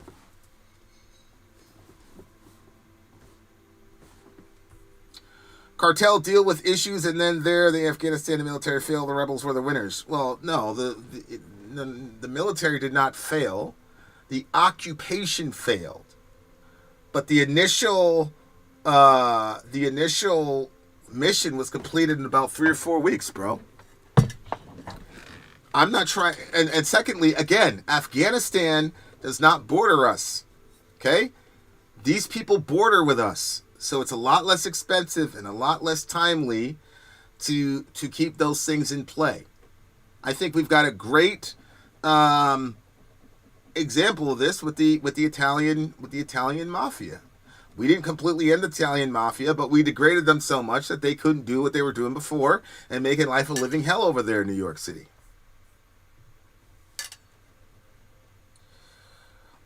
I mean, you can call the Taliban cavemen if you want, but those guys are in my view, aside from the Chechens, the most sophisticated fighting force in the world that haven't crossed into the first world, if you understand my meaning.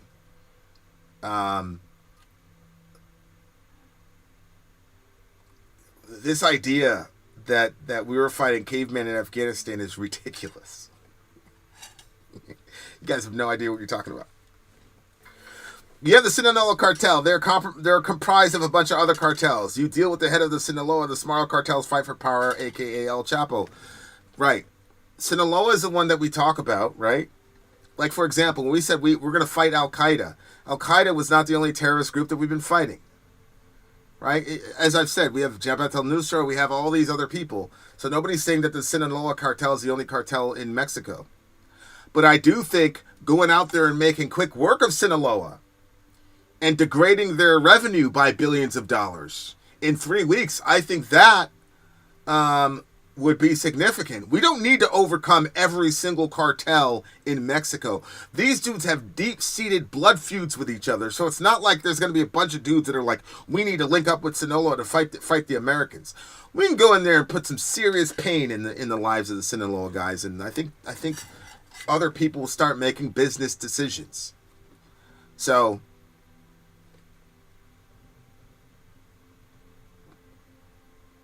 they don't want to, trust me, son, they don't want blonde women. They don't want to convert. Okay, Clutch, I don't know what you're talking about, bro. We're not talking about converting these people to anything. What we're saying is all human beings have pretty much the same types of likes and dislikes and wants and needs. And these people are no different. People would rather live than die. And people would rather have money than be poor. So you just go and tell these people, a lot of you guys are going to die, and a lot of you guys are going to miss out on money because you're starting to make us die and make us miss money. It's that simple.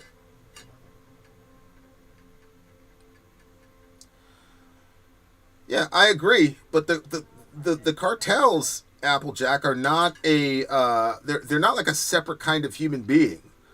All human beings are motivated by pretty much the same things. And so I'm not seeing where we're disagreeing.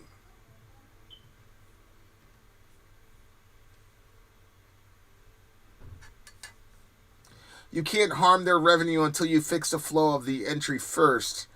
they burned fields in Colombia and didn't harm much. I just disagree with that. I've seen it. I've seen it happen. I've seen it happen. But again, what is your solution, Applejack? Because I haven't heard your solution yet.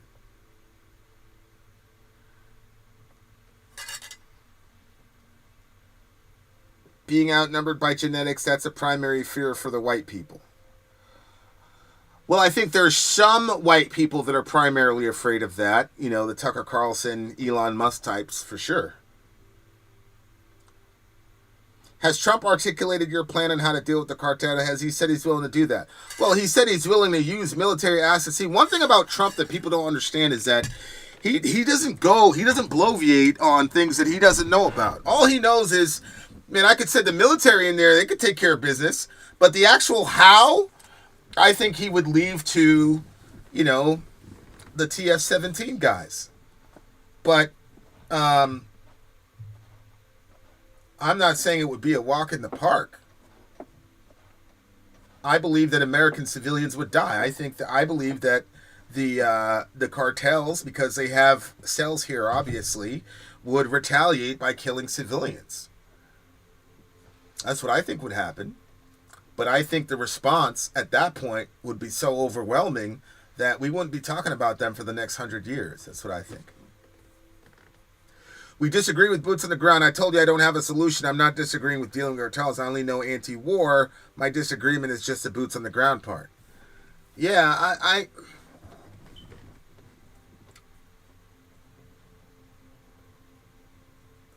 think there's a difference between asymmetric acts of war and war itself. I don't think we need to bring APCs. I don't think we need to bring a destroyer into the Gulf of Mexico, although we have destroyers already in the Gulf of Mexico. Like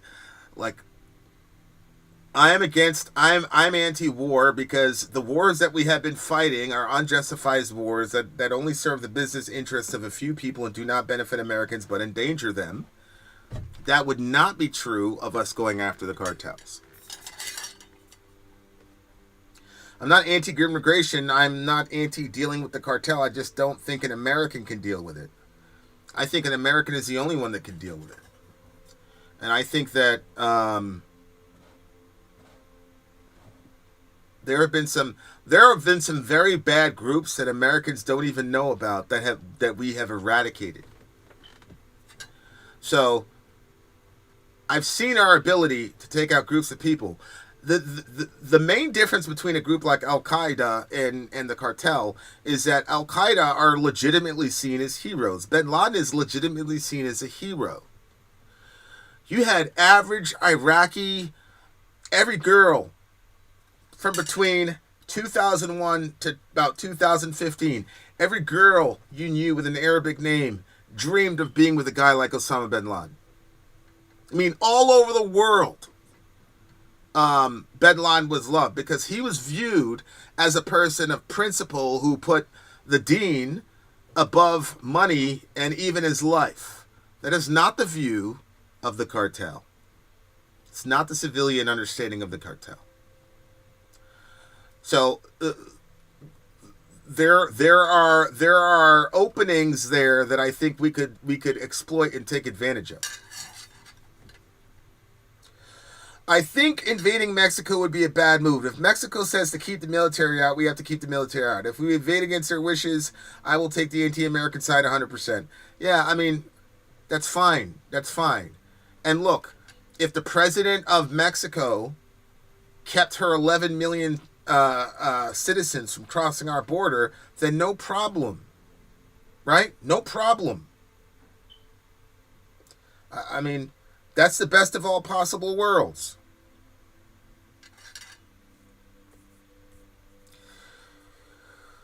But again, it depends on how you define the term very bad. To me, very bad is you're coming into America because it's absolutely unlivable where you are, and it's unlivable where you are because of the cartels.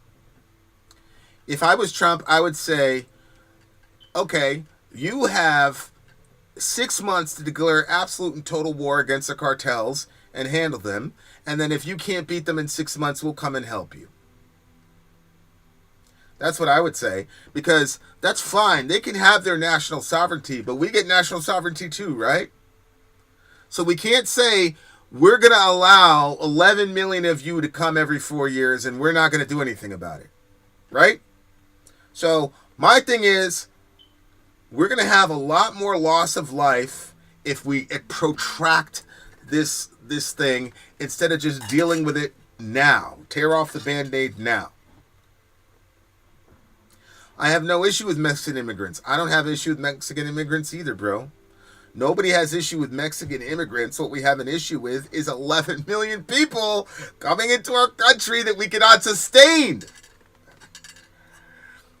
That's the problem.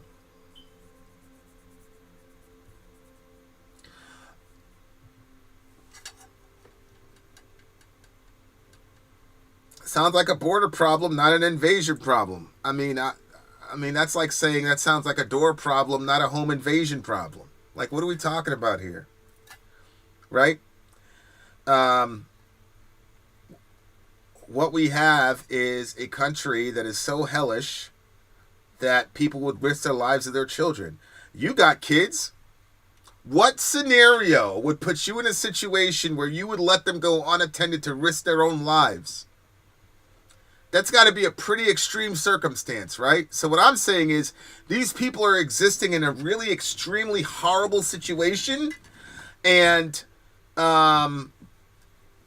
we just keep putting Band-Aids on a compound fracture.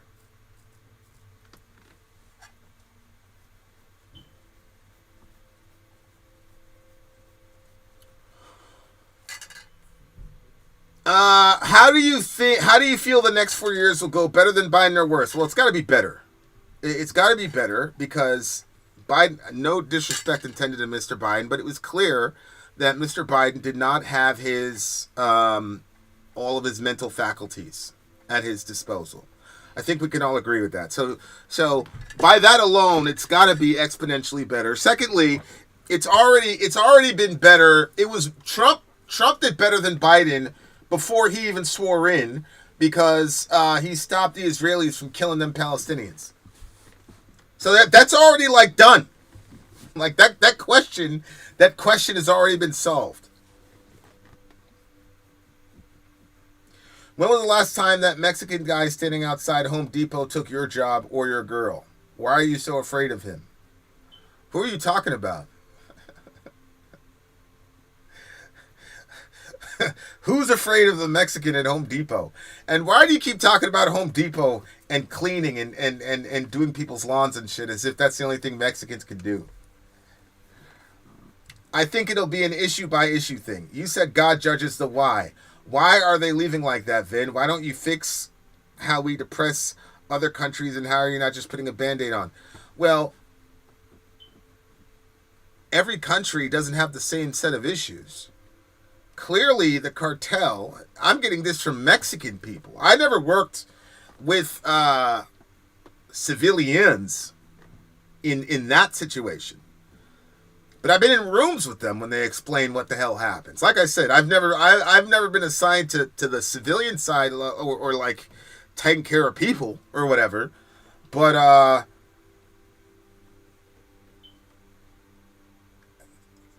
they're the ones that are saying that the cartel is making their lives a living hell.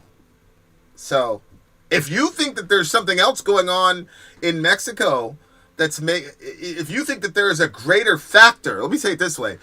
If you believe that there is a greater factor than the cartels that are making life unlivable for people in Mexico, tell me what it is so that we can go and attack that.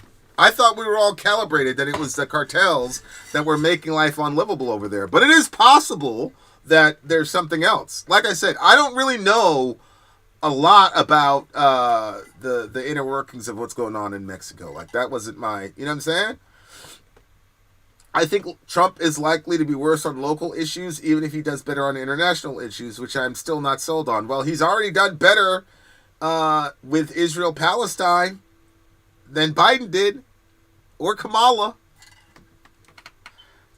I mean, shit, rhetorically, even. I mean, lie to us, Kamala, and tell us that you feel terrible for the Palestinians. At least lie. Steve says the cartel sells dope, a lot of it. Agree.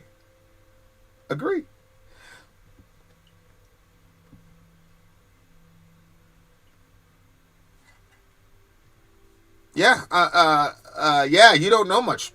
Yeah, there's nothing wrong with that, man. Like, there's a lot of people. There's a lot of people that bloviate on things that they don't know about. But, if I don't know something, I'm gonna tell you all I don't know. But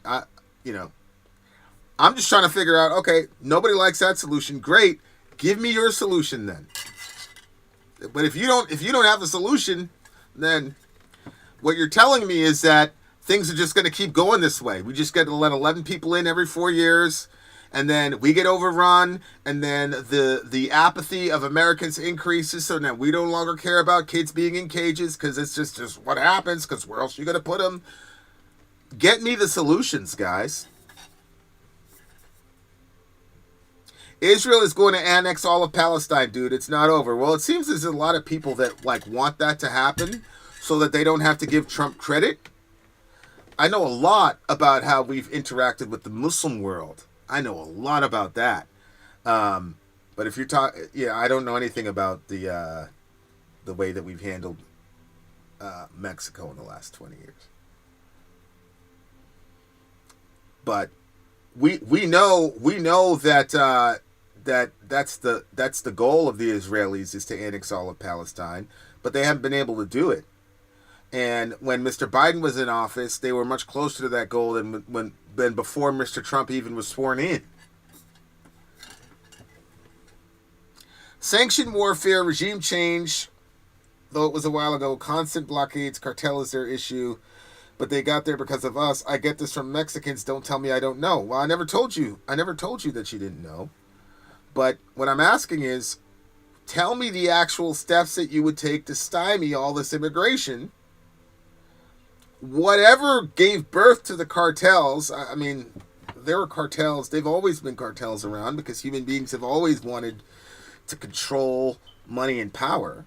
But how does that help? How does that help solve the problem? Like, what is the plan to do something significant that we haven't done already? See, that's my thing. We've never even put any real pressure on these dudes. So I don't even know how people can comment on it. We haven't even tried it yet.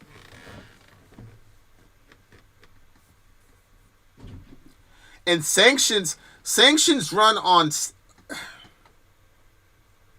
You cannot put a sanction on Al-Qaeda, right?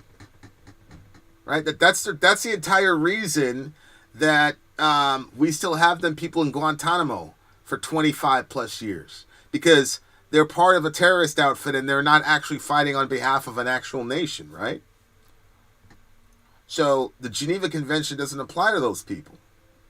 So they were using a loophole to say, hey, you can't do anything to our country because we're private actors. And then we said, yeah, that's fine. Then we could put you in internment forever because you're a private actor, not a state actor. So the Geneva Convention doesn't apply to you. Right? So it's a bunch of games for sure. For sure.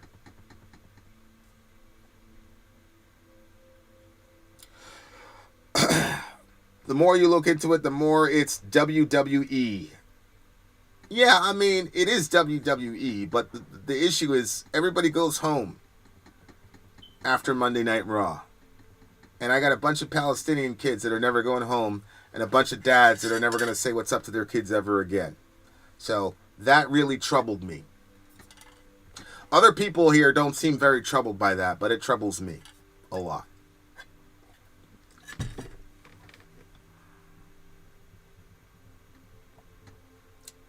Troubles me a lot to see people die. And it also troubles me a lot to see people in my country not give a flying fuck about it because their political person wasn't the one that got it done. But yeah, I'm never going to be cool with mass murdering people, especially people that don't deserve it. Hurting the cartel, I'm okay with that. I'm okay with that.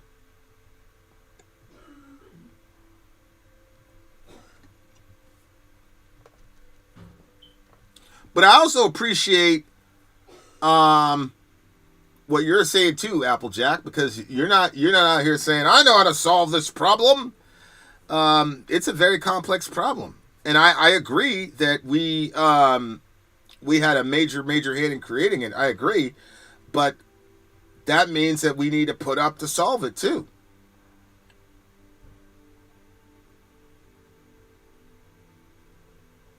Yeah.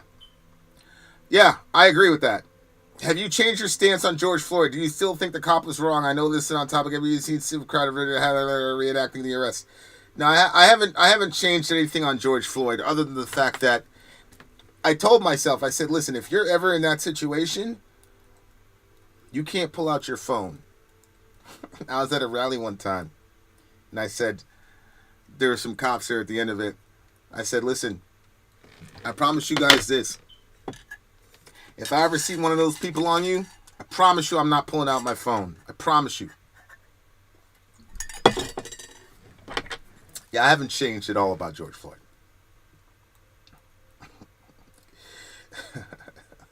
Steven Crowder wasn't trying to change anybody's mind with that video in the first place. Obviously. Since the existence of the Patriot Act, can't help but be very weary and eagle-eyed on any domestic task of open-ended terror lists. Christy Nome will be essential to that of sort. Yeah, I agree. I agree. I talked to my son about that a lot. I said, I wish you could have been here before 9/11. Like, the understanding of America, what freedom meant, the role of the government, all these things. A lot of those things have been... A lot of those things have been manipulated beyond belief, and it's crazy to me that my kids grew up in an America, a post-Patriot Act America. Like, it's crazy to think about. Like, just how privileged we actually were as Americans relative to our freedom.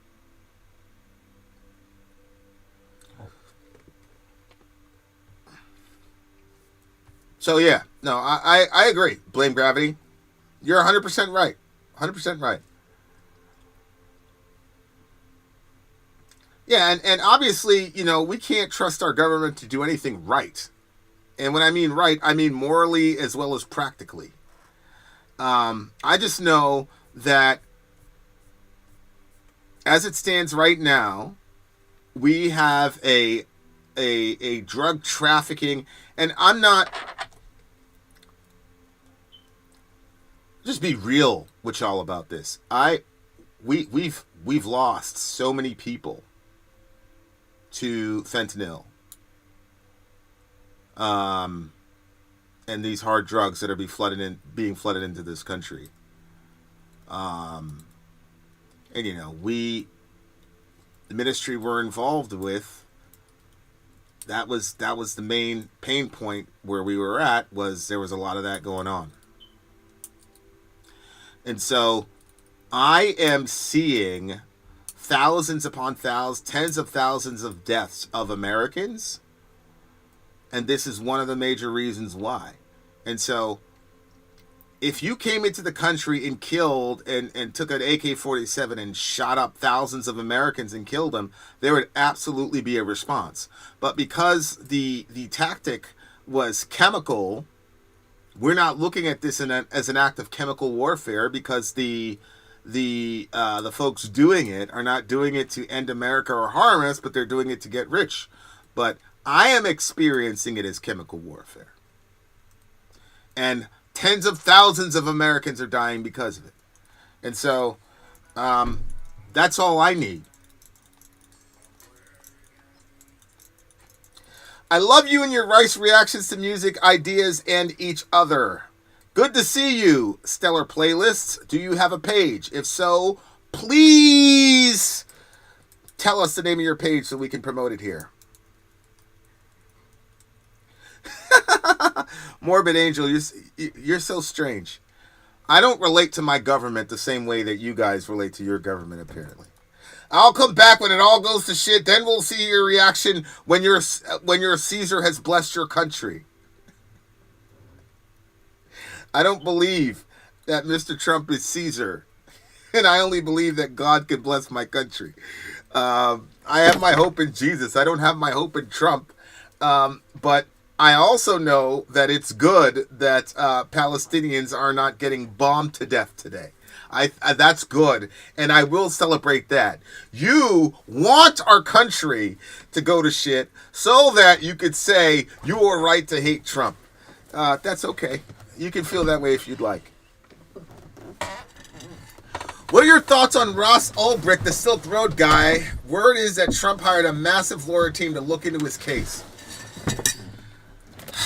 As long as it's just,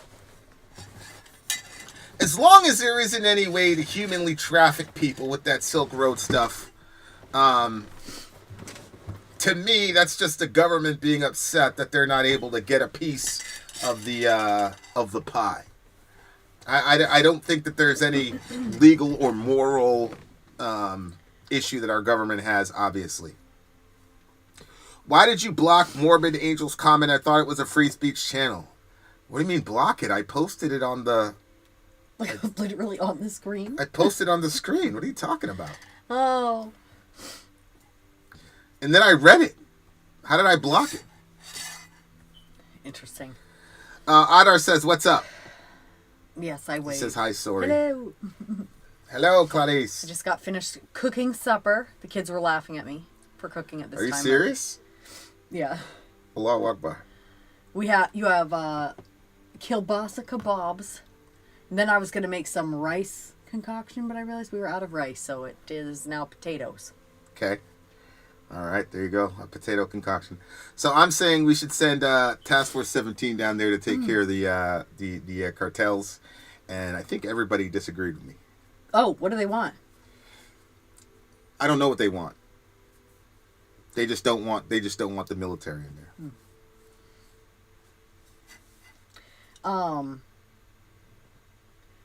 Some guy, I mean, it disappeared in the chat. Maybe Morbid Angel deleted their own message. I mean, how can we say? We didn't block it. We posted it on the screen. Yeah, it's not, trust me, it's, I wouldn't put it on the screen if I intended to block it. Oh, no. I just wish people would think stuff through. Like, why would he block it if he put it on the screen and then read it? He must have missed that. Just 2 seconds. There's no way. He missed it. You just got to think it through. That's all. Sori teleports in just as soon as she's missed. I want to respect Mexico's wishes. Yeah, I want to respect Mexico's wishes too, as long as they respect ours. So if they self-police and make it so that 11 million people don't cross our border, no problem. No problem. This whole respect wishes things has to go 2 ways. It's got to go 2 ways. Mm-hmm. We got wishes too. So respect him. I voted for Trump, but what do you think about his son-in-law's background and efforts? Are you talking about Kushner? I'm not a fan of Mr. Kushner for obvious reasons. So if you're talking about that, that's my... Wakator agreed with me. That's right. Wakator agreed with me. I think the way was to human traffic, but there's no evidence that he did. He served 10 years already. Don't understand how he's still in there. Yeah, if they can't, of course I agree. Like they're gonna smack the human trafficking thing because people like me and you will be like, well, shit, if he did a human trafficking, you see what I'm saying? So it worked exactly the way they wanted it to. Yeah, I don't know what other reason they have for him still being in there. And to me, it just, I thought too, like, I'm like, they're going to make Bitcoin illegal. Like, however people look at, Bitcoin or blockchain or whatever, anything that the government doesn't have complete oversight and control and dictation over, they're going to find some way to make it bad. So I agree. But I want to be convinced that he wasn't, that A, he wasn't human trafficking, or B, that methodology of trade doesn't result in that either. But yeah, aside from that, I can't see any legal or moral reason why, other than we want to show people, if you come up with a way to do trade and things like that without us and our oversight, without giving us a cut, we're going to make your life a living hell. So yeah, agree with that.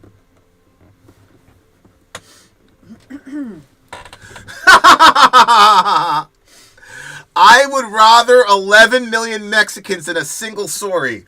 I would also want 11 million Mexicans than a single Sori because Sori's married. She's not single. See what I'm saying? Meanwhile, meme coins, yeah, they're literally people who bought meme coins from Donald Trump. They spent $1,000. They did?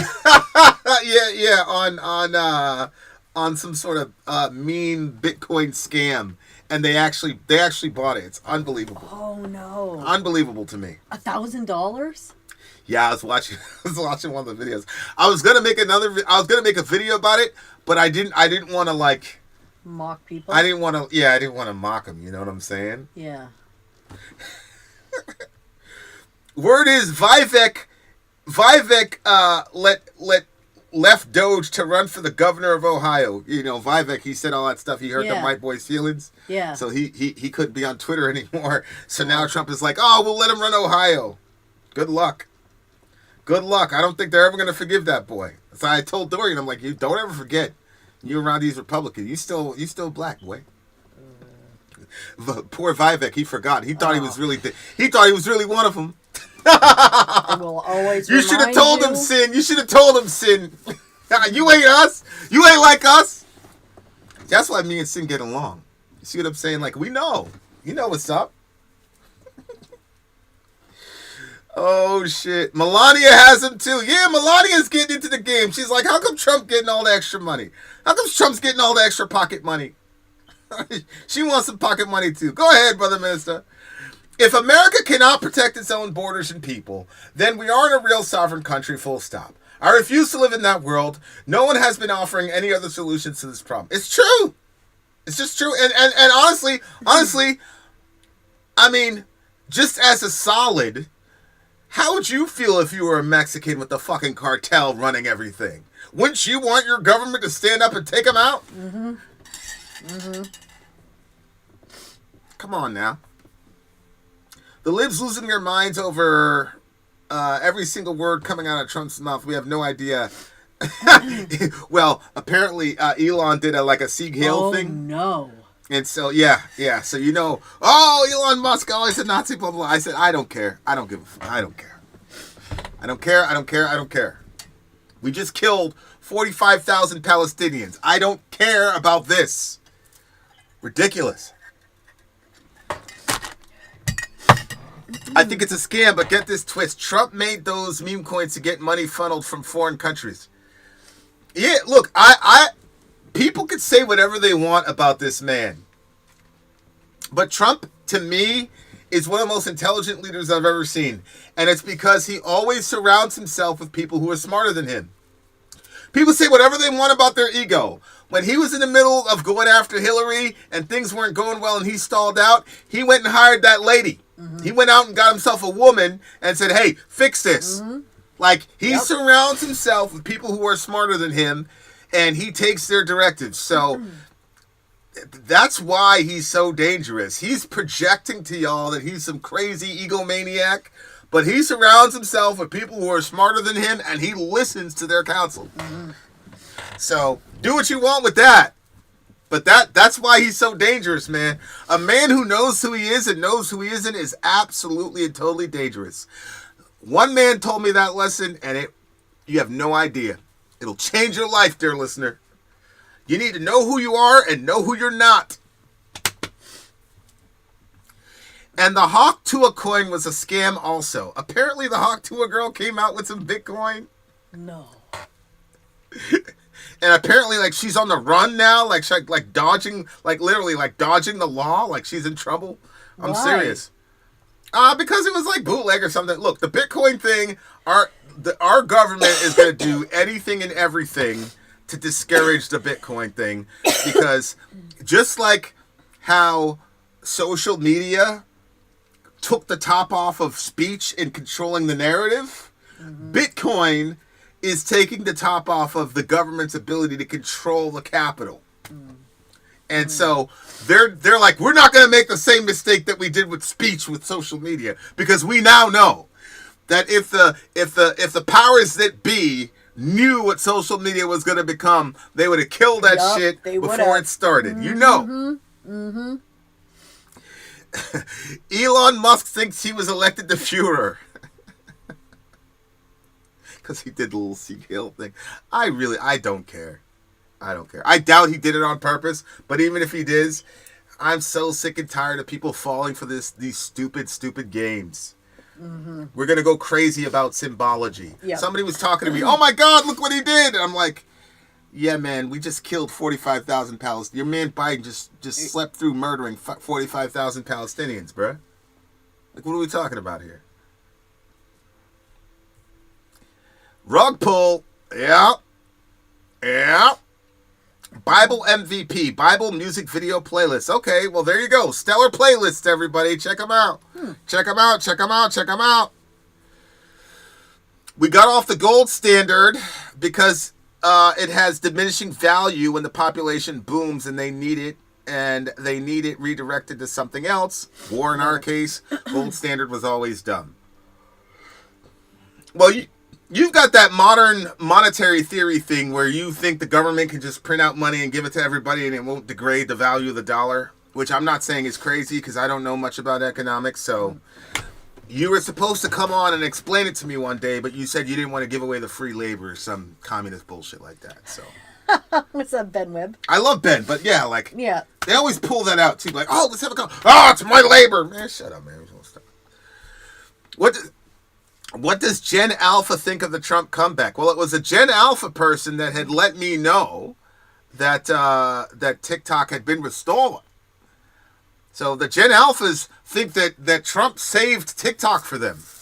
So, look, I know that he had those people say, thank you, Mr. Trump. Uh-huh. He made sure those people said it. But look, man, this is why he does what he does. He keeps getting what he wants. Song request, Paradise Lost, Forever Failure.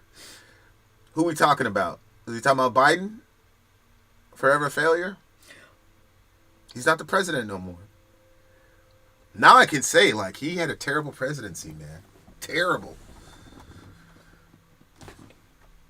Now that the media has stopped calling Elon the president, people aren't really saying it now. Just like I said, they just parrot for their talking points from their favorite YouTuber.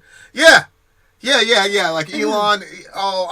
Because they're trying to get Elon and Trump to have a jihad. They're like, Elon, President Musk, President Musk, please. I thought. See, here's the thing to me about the whole President Musk thing. I thought you guys said that Trump was a megalomaniacal, crazy dictator. How in the world is he tolerating?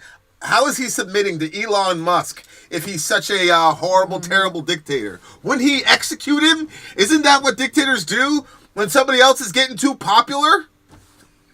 Make a decision. Is he literally Hitler? Well, if he's literally Hitler, then how is he letting Elon Musk run his country then? He must not be literally Hitler then. It's like, make a decision, guys. Make a decision. Well, apparently, we can print money and nothing bad will happen except for all the prices going up. No, Ben, I'm not being funny.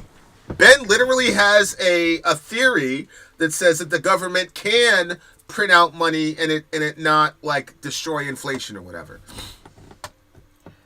So I don't know if he's right or wrong. I'm just saying. Trump wants 50% of TikTok, $500 billion. There's no way. TikTok is not worth no $1 trillion. I have no idea. There's no way. There's no way that TikTok is worth $500 billion. Mr. Beast was saying he was going to buy it. Yeah, but... There's no way. Is it true that they wouldn't sell it to him because he's American? I mean, it's a Chinese company. We're probably going to force them to sell it anyway.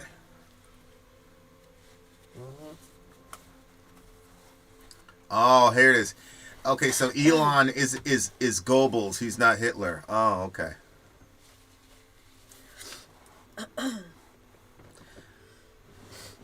You guys are stuck in 2016. I really, really hope that that's not going to be your guys' strategy to do the Hitler thing again. I really hope it's not. But We've got another 4 years of more Hitler stuff. From the group of people that was supporting the fucking Azov Battalion. Actual Nazis who are actually doing the Sieg Heil shit and are actually killing people. All these people that supported Ukraine are now telling me I need to go crazy on Elon Musk because he did this. Man, if y'all don't stop, if you don't stop, I guess Joe Rogan's a false prophet now. Man, I hope to God that you guys that you guys are not saying like, we'll go with the Nazis. We're gonna do the Nazi thing again, please. It's ridiculous. God Almighty. Their reaction to the decision of the country. I know, it's insane. It's insane. I mean, insane. I can show you screenshots of American apps being turned off. Here it is. Elon is friends with Trump. Your premise is illogical. I don't know, King Igor. I don't know who you were talking to there, but I haven't seen you before, so I posted your statement. They literally were telling TikTok to sell to an American country because it would save TikTok. Yeah, watch. I don't think TikTok is good. TikTok is going to get sold in the next month and a half. They're going to force that sale. And they're going to say, look, you're going to have to decide like whether you want an American presence or if you want to stick to your guns and keep it owned by China. Mm-hmm. But we're not gonna let you have it we're not gonna let you have the highest the largest social media slice of the mm-hmm. pie without us getting in the middle of that. Mm-hmm. Same with wages. As soon as it went to $20 in California, a lot of the companies laid everyone off or closed. That is true. Like we did see that happen. That actually did happen. So I'm all for like increased minimum wage, but I just don't know how to balance it out with smaller businesses. I wish the government would do a subsidy for small businesses. Like if you have X amount of employees, the government will subsidize the rest of it, so you can have a $18 or $20 minimum wage without small mom and pop companies having to resort to doing that to people. Okay, so King Igor was talking to me when he said, I don't know, where did it go? Elon is friends with Trump, your premise is illogical. Okay, so my premise that Elon is not really a Nazi is illogical because he's friends with Trump. So that means that how could Elon not be a Nazi if he's friends with Trump? I think that's the idea. If you guys are still going with the 2016 thing where Trump is a Nazi, Trump is literally Hitler, go for it. I mean, go for it. I just don't want y'all to do it because it's so boring. I wish we could hear something else. Uh-huh. But I mean, I guess if that's the if you want to do it again. Yeah, I mean, if that's the solution, do it again. I mean, shit, man. Like, I don't know. Just get a little creative. Yeah, why don't you guys do like the alien thing? Like Trump is really an alien, and this is all part of the conspiracy. He's a lizard man. He's a lizard person, and he's gonna invade America. You know what I'm saying? Like, why don't you guys do that? The Nazi thing is played out. Now y'all, unbelievable. Mr. Ben, it doesn't matter what the bill says. My favorite mobile game app shut down web. Yeah, Ben, that doesn't really make a lot of sense. He's talking to you about like actual documents of the actual policy. You have a screenshot about these apps. Doesn't what the actual shout out to Applejack. That man has the patience of Job, boy. I'm telling you, he does. He's more Christ-like than me on that shit. I'm going through Middle America. I'll be looking at him. Jesus be like, see? Look at that. Aww. You should be ashamed of yourself. I'm like, I'm not ashamed of myself, though. He's like, I know, but you should be. Look what he's doing. Look how he answered that fool. He don't like him just as much as you don't like him. I know. Trust me, I know his heart. And look how he answered. I'm like, yeah, you're right. All right, so next time you deal with him, you answer that way. I'm like, you know what, Jesus, I'm going to do that. I'm going to be like Applejack, no doubt. He's like, all right, cool. Nigga, what? Oh, and then you do something else? What? How dare you? Don't hit send. Don't hit send. Shout out to Applejack. I'm trying to be like you, bruh. It's just so hard. It's so hard. It's so hard. It's just so hard. I'm sorry. I was not gonna choke you to death. I was really not. I just got so angry. I just get so tired of him. Oh shit. Vin, Trump said TikTok is worth $1 trillion with America, so he wants 50. Said it's zero without the U.S. It's zero without the U.S. Holy, okay, I stand corrected. So Trump valuates TikTok at $1 trillion, so he wants 500 Bs. Okay. What if Elon dies? I don't. They'll have to find somebody else to be the new Nazi or whatever. I have no idea. No, I mean the actual app was shut down. The bill affects American companies that co-publish their games to Chinese companies. This already been shown to be true. This already happened. Okay, I understand that. That makes a lot of sense. I don't think you out again. All right, sayonara. See ya. Not the game would be shut down. The game was shut down. This is a real world fact. Yeah, but I think though that I hear what you're saying about the thing being shut down, Ben, but I don't think that's the same thing as the actual law. That's the difference. Watching from the UK, glad the dawn is in. Can't believe Biden can get away with that BS pardon nonsense yesterday. We need someone like Trump in the UK. Great channel, guys. Hey, OC, good to see you. Yeah, the pardon thing is crazy. And when the Republican leaves, he always pardons a bunch of people the Democrats don't like and vice versa. It is what it is, it's just part of the culture, Christianity is mostly right-winged. That's why this fascist is president with the help of his minions. Oh, okay. So you believe that it's Christianity that put Trump in office? That Trump was running on the Christian ticket? You think America's dominated by evangelical Christians? You got a very rosy view of the country then, my man. I don't believe that we're dominated by evangelical Christians. I'm late to your conversation, but do you think the hostages recently released would have happened if Biden won? Well, I don't have to speculate on that, Stellar. We don't need to speculate on that. Biden had a year to get the hostages out of there, and he didn't do a damn thing.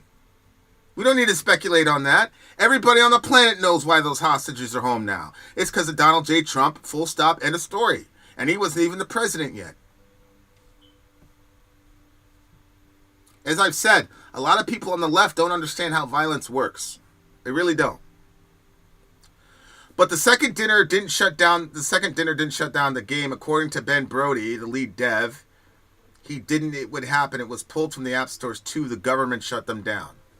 Well, I don't disagree that the government shut them down, but I'm not. But that's not the same thing as what Applejack is saying, which is to say this is what the law actually says. Now, whether or not the government applied or misapplied the actual statute, that's a separate discussion. So, you both could be right in that situation. See what I'm saying? But sure, keep pretending this policy doesn't hurt American companies and the American economy. The TikTok ban should be completely removed entirely. The policy is bad for us. Yeah. I don't know. Because this might just be my own being victimized by American propaganda, but considering all the IP and all the other shit that the Chinese have stolen from us, I think putting blockades and barriers in the way of their industry here, especially relative to intellectual content, I think is probably better and not worse. There's more Christians in America than anywhere in the world. Okay. All right. King Igor, are you happy that the Palestinian people can go to sleep tonight without bombs raining over their heads? Are you happy about that? If Biden Kamala won, the chances of there being a ceasefire at the table right now is 0%. Zero. You know what would happen. What would happen is she, after she swore in for president, The next thing she would do would be to send another $5 billion to those Israelis so they could keep killing Palestinians. That's what would happen. And then all the people who voted for her would say, yeah, it's terrible, but Trump would have done the same thing. That's what would happen, and that's how they would respond. Progressives can't wrap their head around mainstream public perception. Elon can't be a Nazi now because Nazis are the ones now just for opposing the slaughter and encampment of Palestinians, apparently. Correct. Vin, can you explain 2 Bible verses that I believe contradict each other? Sure. I'll try. Now you're changing the discussion. I'm speaking on the good or bad on the policy. I'm just speaking on what the law is. Right. Like, he's not saying that I like this law or dislike this law. He's just saying this is what the law said. I don't see how he's off there. That's what I'm like. You both could be true at the same. You can both be right at the same time. Angel saying, if we're banning TikTok because we're saying China is a massive threat, why do we allow Chinese nationals to own land here? Chinese entities buying farmland has even happened in my state, by the way. Agree.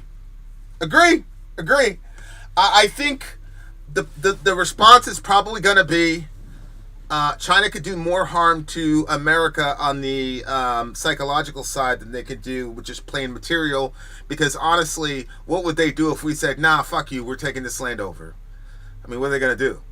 See what I'm saying? Whereas intellectually, if they can get an entire generation of people to think a certain way or to adopt certain ideas that are not good for them, i.e. you can eat as much as you'd like, and that doesn't mean you're unhealthy, and if your doctor tells you you're unhealthy, he's fat phobic, like that spread like wildfire over on TikTok. So I see it from both angles. Obviously, from the intelligence side, I'm going to always, that's a big danger. You know what I'm saying? That's an ad hominem argument. What's an ad hominem argument, Igor?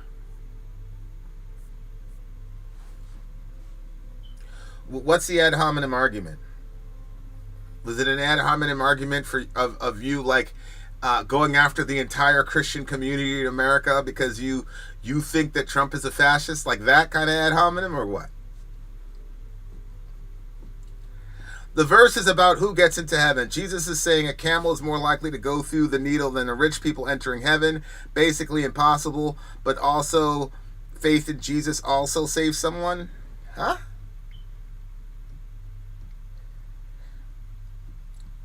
The verse about who gets in it, Jesus says a camel is more like... Okay, so there's a rich guy. Rich guy goes up to Jesus and says, good teacher, what should I do to inherit eternal life? And Jesus says, sell all you have to the poor and then come follow me. And the guy says, and the narrative says, and the man went away very sad because he had many riches. And as the guy's walking away, Jesus says, it is easier for a camel to go through the eye of a needle than a rich man to enter into heaven. And then the disciples said, well, if this is the case, who could be saved? And Jesus responds by saying, with man this is impossible, but with God all things are possible. And then Peter says, Lord, we've left everything to follow you. And Jesus says, yeah, I know, and you're going to be rewarded at the resurrection of the just and everybody else who does the same thing. So I don't think that's really a contradiction at all.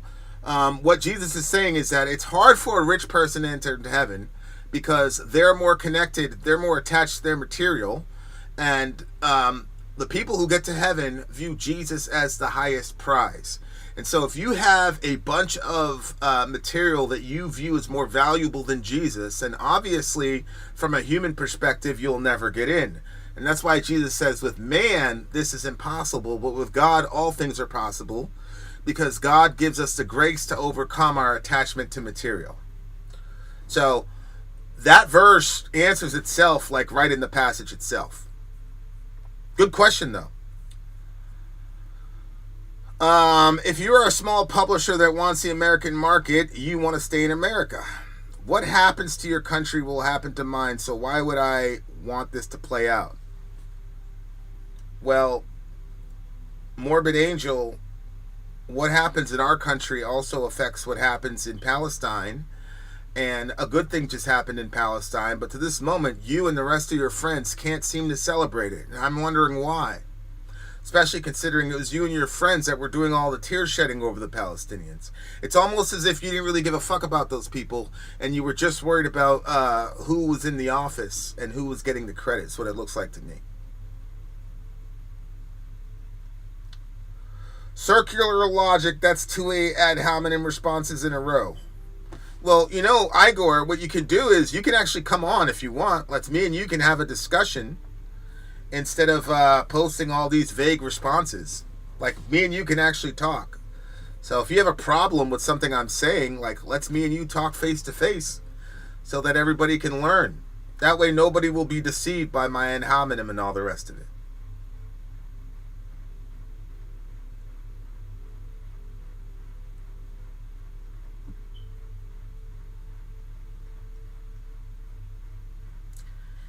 He's gonna clean up a few things to get you like him some more, but be careful. I don't want it too biblical. You don't want it what too biblical?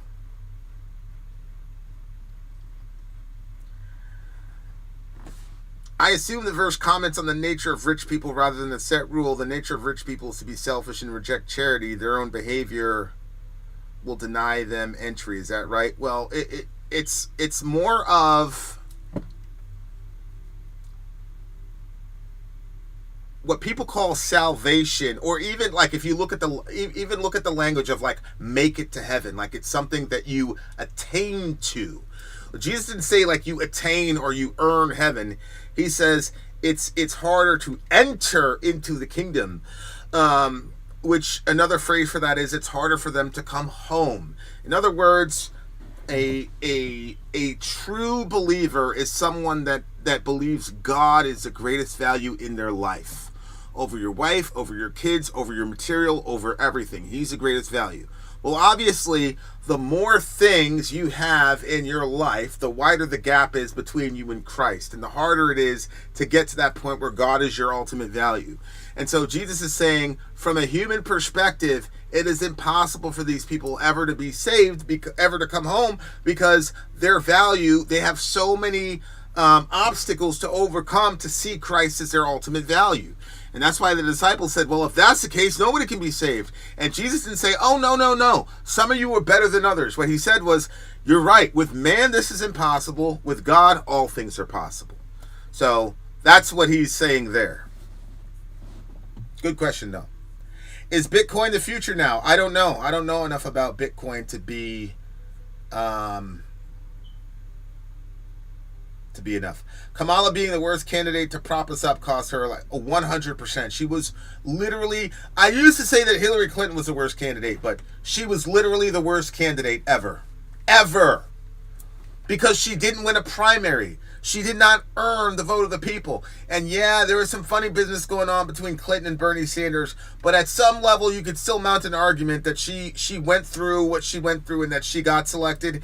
And Bernie was pushing for her as well. That's not even what happened with Kamala. She was just inserted in there and we were told, this is the one that you want. Get out of here. Insane.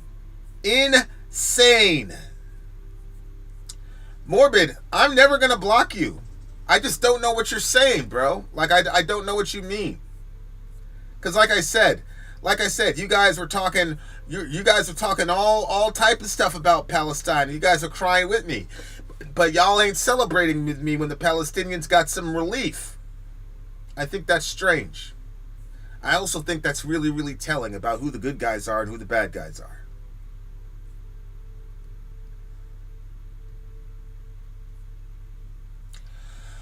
The hypocrisy of this system is beyond belief. If a citizen is found guilty of one felony, they can no longer vote. Yet if you're found guilty of over 30 felonies, you could be the president.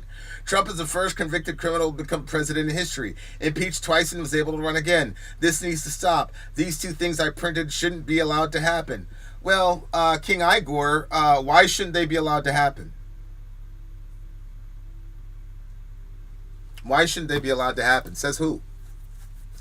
I think you're right. I think denying a felon the ability to vote is BS and unconstitutional. And I think somebody should put up an amendment here and say, hey, We just had a felon run for president, but he wouldn't be able to vote for himself. Does that make sense? And I think you'd be able to have a really easy time in the Supreme Court to make that argument. But I don't know what else you're saying. The other stuff doesn't make any sense to me. Like, you're making a great argument for why felons should be able to vote. What's up, Blandon? You're making a great argument for why felons should be able to vote. You're not making an argument as to why he shouldn't have been able to run for president. I'm a felon. I vote. All right, Gravity, I'm with you, baby. I'm with you. Must be confronted in the next 4 years. Check out the article, A Creature Like Donald Trump family member slams inauguration as a dark day. Yeah, I know about Donald Trump's like niece or whatever. I don't really care what she has to say. I'm just dealing directly with what you said. What you said was that he shouldn't be able to run for president because he got impeached. That's nowhere in the Constitution. So I'm trying to figure out where your logic is coming from. What's your logic? I don't think you shouldn't be allowed. You should have to pay more to go out. If you offshore, then you have to pay. Agree. The current structure that we have incentivizes taking jobs away from Americans. It rewards jobs away from Americans. And if you know anything about running a business, your labor is always your heaviest cost, and it's always a thing that you want to eliminate or make the least of because you want to keep the most of your money.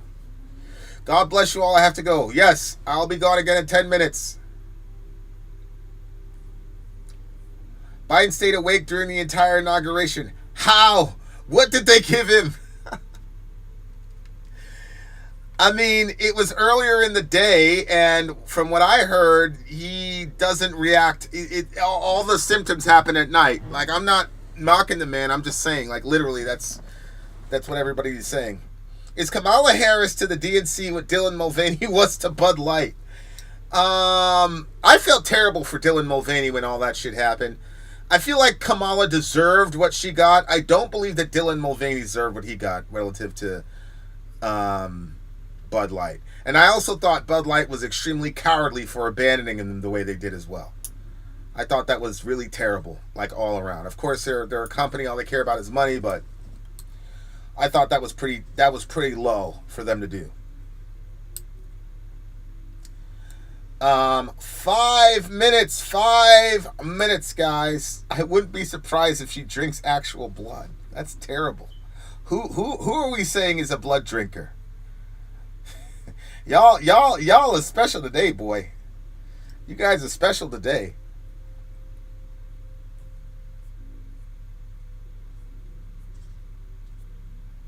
Yeah, I didn't see a stitch of the actual inauguration myself, but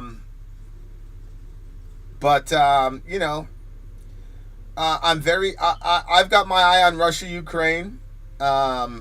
He promised us that he'd get Russia, Ukraine solved, and so that's something I'd like to see. Blandon says he or she is glad Trump is in the House. Well, I mean, look, if it's between Biden and Trump being in the House, then obviously Trump has already proven that he's a better president because he stopped the Palestinians from getting eradicated. You know, I had all my left-wing friends use terms like genocide relative to what was happening to these people. But the way that the left has reacted to Trump getting this thing done does not communicate that they really believe that those Palestinians were undergoing a genocide. I would have thought that if a people were undergoing genocide and somebody stopped it from happening, that they would have been dancing in the streets in America on the left. But there wasn't. And I got to tell you, that, to me, is very telling. It's extremely telling. Extremely telling. King Igor says, I think you're a shill. You didn't read it at all, and you twisted what I said again at the same time, stating what I meant briefly. okay, I'm a shill. Well, why don't you just come on and talk then? That way you can make your case without me like misreading what you're saying. What's one thing you wish the right would understand and one thing you wish the left would understand?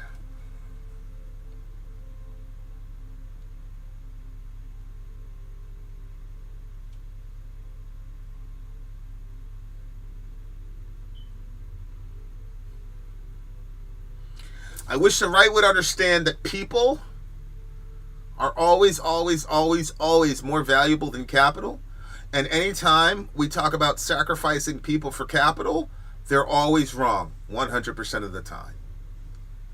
And I wish people on the left would treat all human beings equally. I wish the left would say, if you're a human being, you're in the family and we're going to protect you. So I wish all right-wingers would value human life above capital, and I wish all left-wingers would just value all human life, period. Good question. Good question.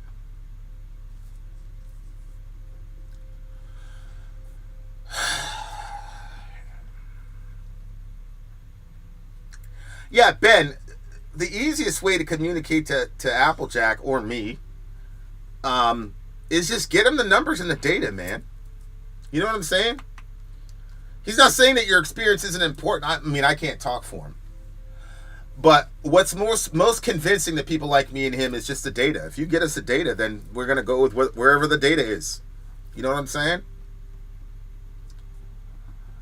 Vin, what can the U.S. do to bring the radicals of both sides back to the middle?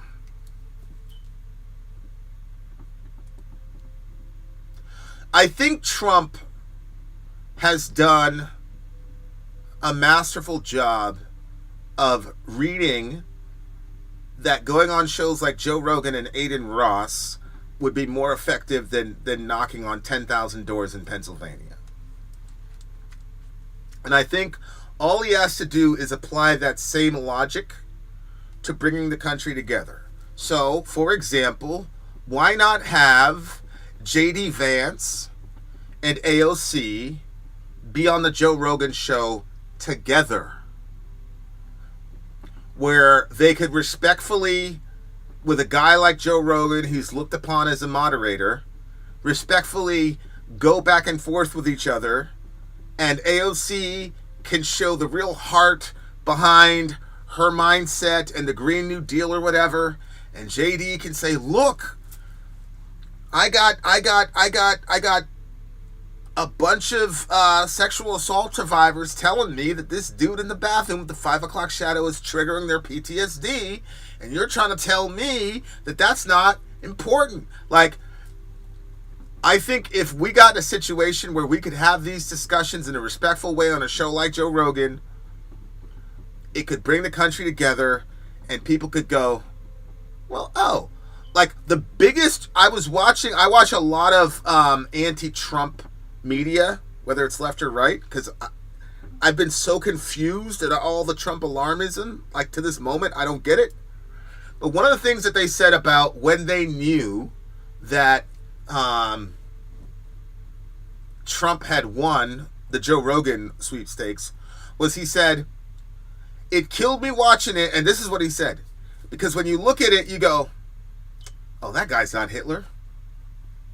That's what he said. Like, watching Trump for 3 hours just shoot the shit with Joe Rogan on like a regular, whatever, you really got to see him. The takeaway was, oh, well, that's not Hitler. Like, he didn't do anything great. He didn't do anything spectacular. But over 3 hours, you get to really see kind of what we're talking about here.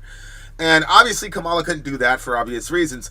But I think AOC is somebody that could hang for 3 hours and give enough charisma and things like that to where people would be able to look at her and say, oh, she's not an insane communist trying to destroy the country. Because there are really people who believe that AOC is like this terrible communist with designs.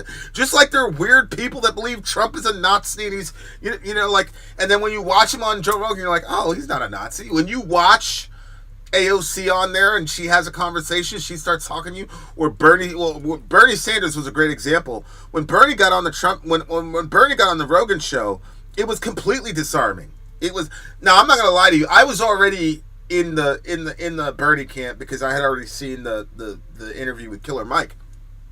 But when I saw him on Rogan, again, it was one of those, oh, this guy's not talking about a communist revolution. He's just talking about getting people health care and 1% Wall Street and speculation tax, no problem. Oh, okay, this isn't crazy. So, like, I think, like, a show where both of them would go on Rogan and it would dispel all the bullshit propaganda. Trump is not a Nazi. None of his, like, ridiculous. And the same thing with AOC, and it's the same thing with Bernie. Bernie is not trying to bring some communist fucking revolution to America. He does not hate America, yada, yada, yada. I think that if Trump spearheaded that would go a long way in bringing Americans together, because they would see that the people that they're supposed to hate and fear, and then the millions of people they represent, are not what they've been told that they are. So that's what I think Trump could do to bring the country together. But both sides have to be willing to have that dialogue. It's obvious that I meant it needs an amendment. It's hypocritical. Government should be able to do these things that citizens can't. That's fascist. Well, yeah, I mean, I'm pretty sure that everybody interpreted it that way, that that's a law that you would change. So how is that distorting your argument? What I'm saying is, no, it shouldn't happen that a guy can't vote for, that a felon can't vote. And I agreed with that. What I disagreed with was that a felon shouldn't be able to run for president. I disagree with that. What I said was, you're right. And so we don't need to stop the guy from running for president. What we need to do is allow the felon to be able to vote. So how is that a distortion of your position? Vin, I got a question for you. What do you think about the whole Tesla thing for me? I'm glad he shut that down.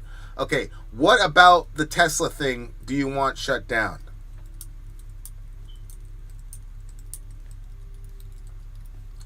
So who's feeling great again? I don't know. I'm not feeling great myself. I'm a little bit under the weather. But other than that, I'm good, I guess.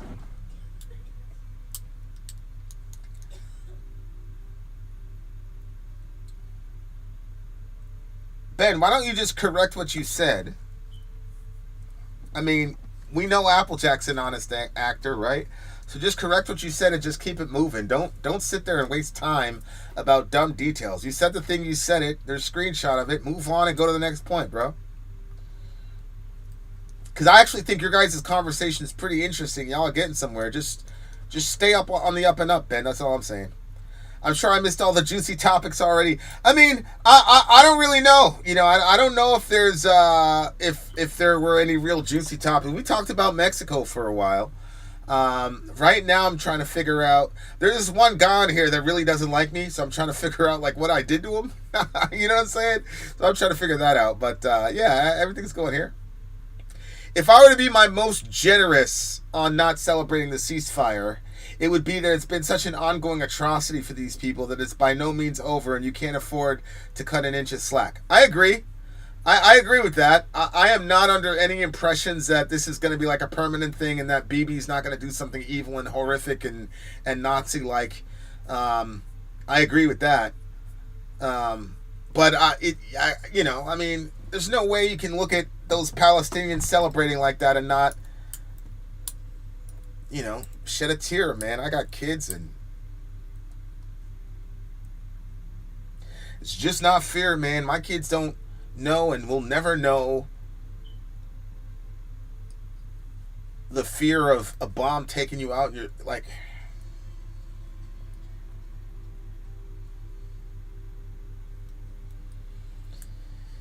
I wish that Americans were able to see and hear and smell the aftermath of one of these attacks.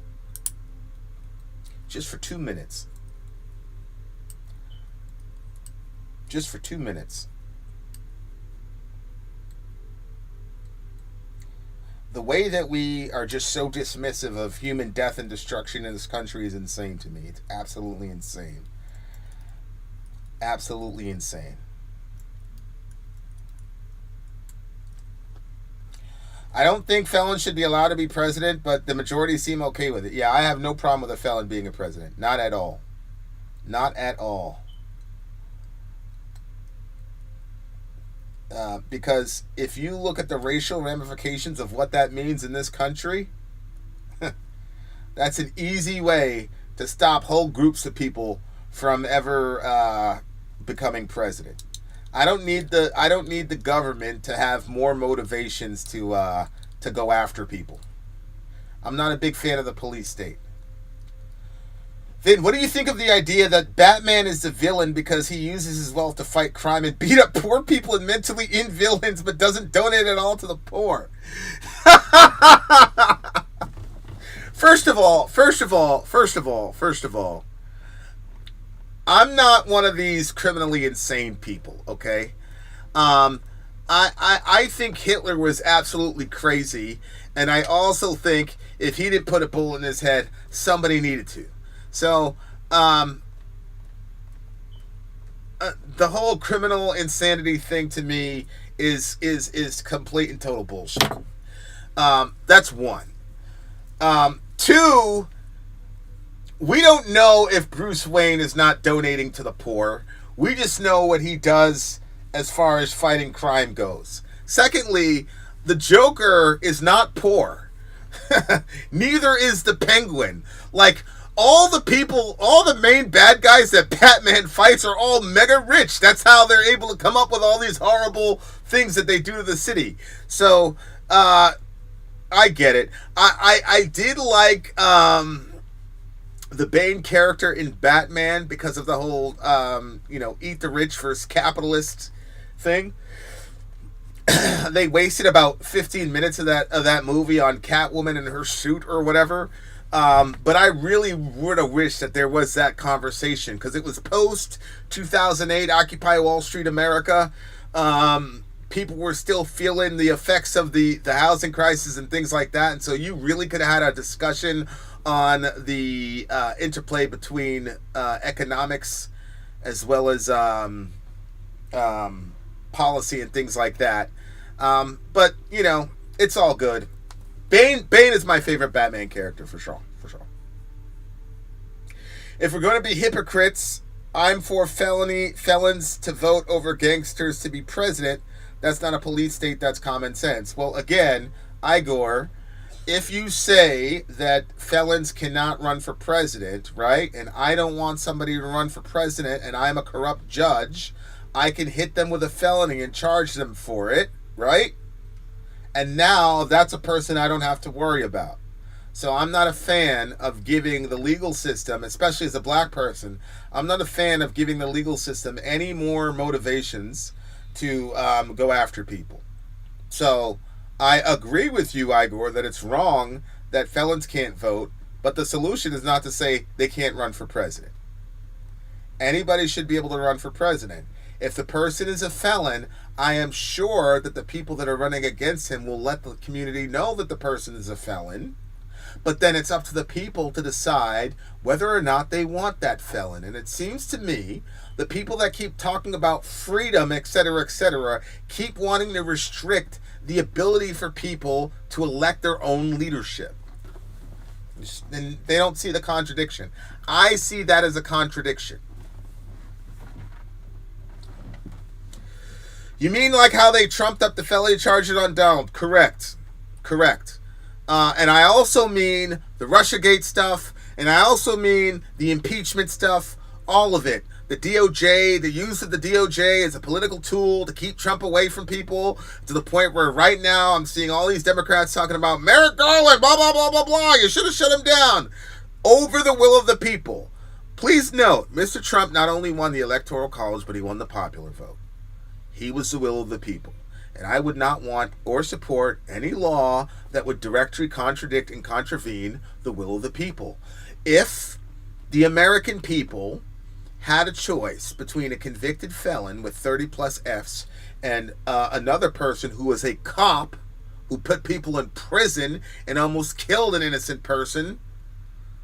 We had those two people to choose from. Kamala Harris did not let people go who the government wanted to let go because they were cheap labor for fighting fires. But because she was working with the right people, I put working in quotations, she never got held accountable for it. So you're trying to tell me that she should be able to run for president after doing all those horrible acts, but Trump shouldn't be able to? I'm sorry. I'm not with it. I'm not with it. Nope. Nope.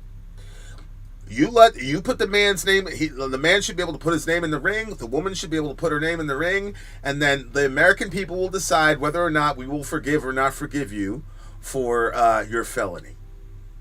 That's my position. Felons can vote as long as they are not detained. It isn't illegal for felons to vote. I can vote. There you go. I was ignorant. We just learned something. But yeah, I gotta be honest with you guys. I was always confused when the Democrats would bring up how many felonies that Trump had. I'm like, what does that have to do with anything? Who cares? Nobody cares. At all. Not even a little bit. Not even a little bit. And I believe that a detained felon should still be able to vote. If you're an American, you should be able to vote. Period. I think,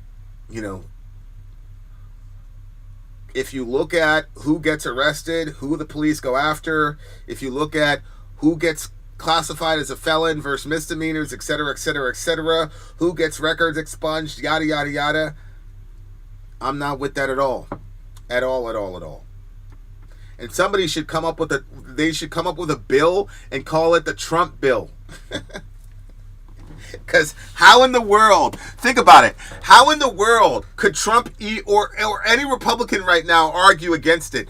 This is actually one of the best things for the rights of felons and misdemeanor committers is the fact that this guy got into the office, because now you have an airtight constitutional argument. So if one of y'all would just stop complaining, oh, he was in prison, and actually write the verbiage for a bill, we could get that passed pretty quickly.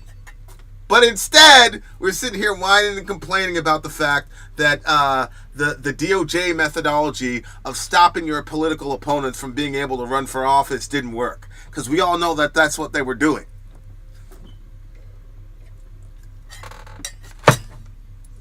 Good night. And look, we all know that that's what was happening. We all know that that's what happened. We all know that that's what they were doing. We knew it from the beginning. Some of you guys truly believed in the Russiagate nonsense. Some of you guys truly believed that Russiagate was a thing. You really believed it. Okay? But for those of us who didn't, we had to sit through 4 years of that nonsense. You know what I'm saying? And there was nobody held accountable for it. I would just like to get that temptation completely out of the minds of these people. Like, look, even if he gets a felony, he'd still be able to run for president. So let's just try to come up with policies that'll beat him instead of trying to get the cops to beat him. Right? And then when that didn't happen, Mr. Trump was almost assassinated.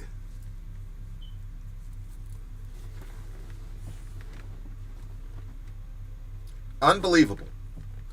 All right, guys. 5 minutes. 5 minutes.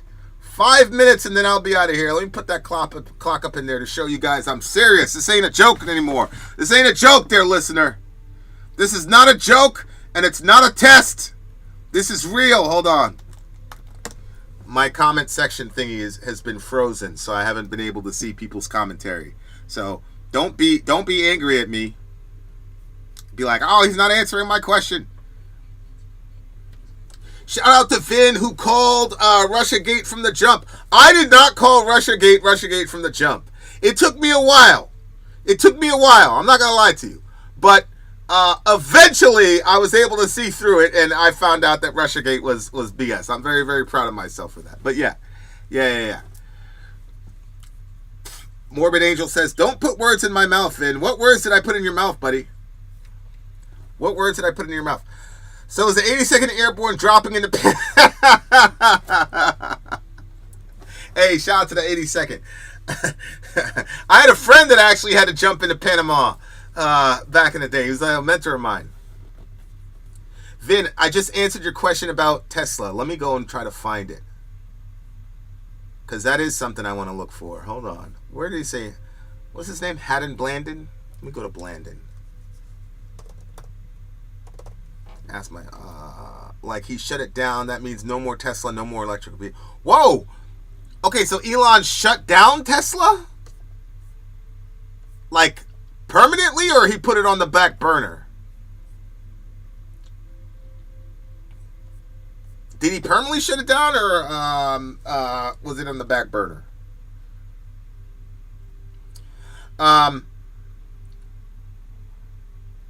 Yeah, the first couple streams, I was kind of like iffy on Russiagate. My problem with Russiagate was that it was so crazy to me that I was like, they have to have something like pinned down solid. Like, it can't be that they just made this whole thing up because they didn't think he was going to get elected. Like, I couldn't process that at all. So initially I was like, there's no way, they got something. But then Rachel Maddow had this big, like, reveal thing. And I remember I was watching it and it was nothing. And I was like... Then Chuck Schumer got on and he said... if you fuck with the intelligence community, they've got 6 ways of sundown from messing you up. And I was like, oh my God. So after that happened, I started to get very, very suspicious of the Russiagate thing. And then, I don't know if it was you or somebody else had me watch something on fire, like Ukraine on fire, something like that. And it was over for me after that. I was over with the Russiagate stuff after that. Trump shut it down because he wants more gas vehicles, and I agree with that. CEO Elon Musk has definitively shut down speculation about the company's long-rumored $25,000 traditional electric vehicle, marking a strategic pivot towards an all-autonomous future for the EV. He did not shut Tesla down. Yeah, I'd be pretty disappointed if he shut Tesla down. And I'm also... I don't understand the hostility toward... electric vehicles. Like, isn't it better we have electric vehicles instead of gas, for the the pollution and all that? Like, why would we want to, why wouldn't we want that? Why would we want gas powered vehicles instead of electric powered vehicles, like, for the climate? Later, Kirby. Yeah, guys, I was supposed to be gone 10 minutes ago, an hour ago. We're talking about government power, not citizens. Trump has proven time and again he is a fascist. All government is corrupt. Not just the police. The ethnocentric race card argument is very self-serving. Better you than me. See you 4 years. No, Trump has not proven that he's a fascist. Mr. Igor, if Trump was a fascist, he would not have vacated Pennsylvania Avenue when he lost, right? If Trump was a fascist, there's no way that Joe Biden would have been able to take the country over from him. He would have had him killed. That's what fascists do. I don't understand this. I don't know where you guys. I don't know what you guys are doing, to be honest. The fascist thing, and I don't know why you guys keep saying it like it's not effective, because it's not true. And I gotta tell you, Igor, you want me to support the Biden-Harris ticket. It would have been a better world for you if Biden and Harris won. But it would not have been a better world for those Palestinians if Biden and Harris won. That by itself is enough for me to say that Trump has already been a president much better than Biden before he even said one day in office. That's how much Palestinian lives matter to me, man. You have other concepts and things that are important to you, and I'm not going to say you're a horrible person because other things are important to you, but for me, human life and flourishing is primary. So there's that. On top of that, I'm extremely happy that I don't have any more Palestinian blood on my hands today. Because my country funded those murderers to the tune of billions of dollars. And I believe that we're going to have to answer to God for that because we're a democracy. This was not some crazy dictator who went out and did this to people. These are people that we put into power and kept in power. And we saw it happen on live TV. I believe there's a God in heaven, and I believe I'm going to have to answer for that. You got a different set of values and beliefs. I'm not mad at you for it. You seem upset at me for having my own values and convictions, and that's okay. But for me, I'm very, very happy that today a Palestinian kid can go to sleep and not think that he's going to wake up to his mother's dead body tomorrow. Can you do these AMA streams earlier in the day? It's hard for me to stay awake until the end. I've been going for 3.5 hours almost, but yes, I will try to do them earlier.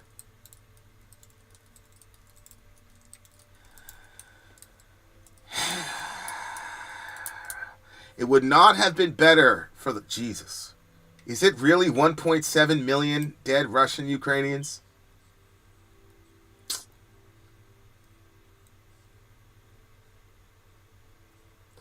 It wouldn't have been better for the 1.7 dead million Russian and Ukrainian people either if Trump lost. Jesus.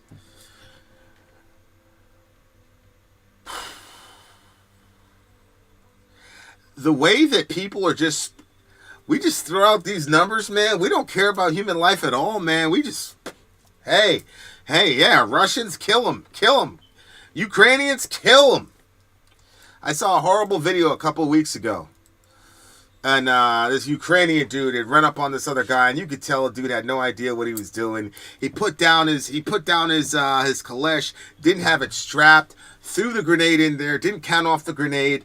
The Russian dude that was in there, obviously he was able to get out of there in time. So these guys ended up in hand-to-hand combat. I got to see that happen, and it's an ugly thing, man.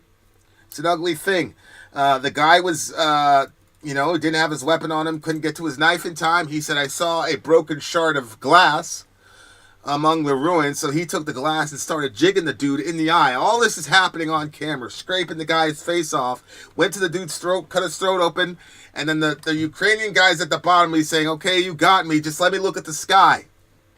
So the Russian guy gets off of him. He's on top of him. And the Ukrainian guy's like, you got me. It's over with. Just let me die in peace. And, he said, I just want to go home and have a few minutes. And the Russian dude says, yeah, I want to leave too. And then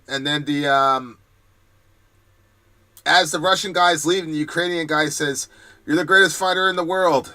You got me. Good luck. And then the Russian guy looks at the Ukrainian and says, good luck. And they parted ways. These are beautiful, honorable people. And like I said, I could tell by the way that Ukrainian dude was moving, that he wasn't no fucking soldier. He was some regular dude with a 9-to-5, and they threw a kalesh into his hand and arm and told him to go fight. So no, man, when I see 1.7 million dead on both sides, that's fucking bullshit. And when I see that my country went into the middle and stopped peace talks earlier onto this conflict so that we could bleed Russia, that's bullshit. And again, I believe in God. We're going to answer for that.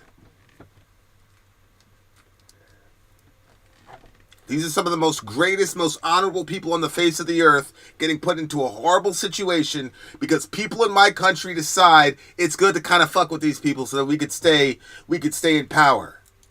It's wrong. It's wrong.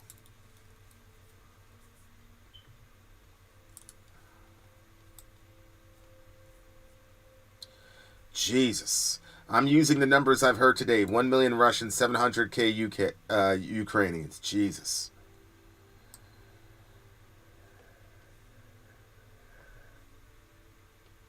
Is that true? I didn't know that. Wouldn't that be the equivalent of 10 years of Iraq? Remember though, it's a border war. It's a border war. Okay? It's a lot different from folks having to travel hundreds of miles to meet each other in the field of battle. I got friends in both Ukraine and Russia tell me that neither side wants to fight the other, that they're family and friends, that they have no choice. Exactly. Those two guys, you know, the Bible says, men of whom the world was not worthy. Those two guys didn't want to fight each other. They didn't want to kill each other. The guy complimented him as he was dying, and the other guy said, good luck. As a matter of fact, he went into his kit to try to help him, and the Ukrainian guy said, man, just leave. He said, leave, because the friends are coming to get him. I wasn't here by myself. These people didn't want to kill each other. Yes, Putin. Yes, we forced Putin to attack Ukraine. Yes, Steve. Yes, we did. Yes. That's kind of what happens when you're a hostile nation and you start dumping all of your ICBMs, all the old ICBMs that you don't need anymore because we've got other kinds of weapon and we want to offload them at cheap, you know, on the cheap. And we put that on the Russian border, and the man was begging us for 10 years to stop doing that? Yes. Steve, you look like you're old enough to remember the Cuban Missile Crisis. Do you remember the Cuban Missile Crisis, Steve? You remember that?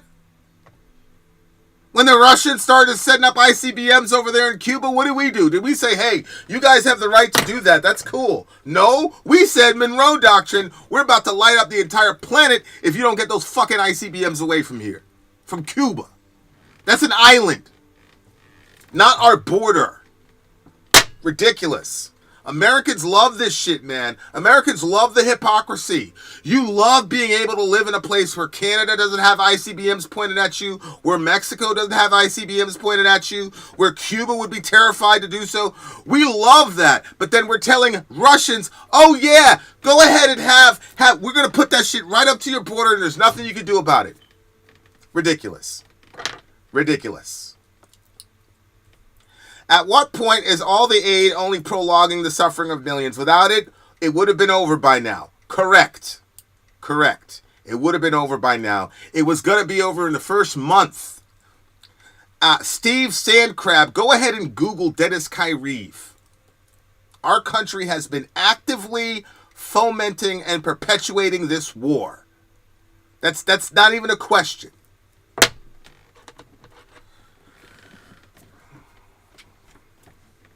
It's not even a question.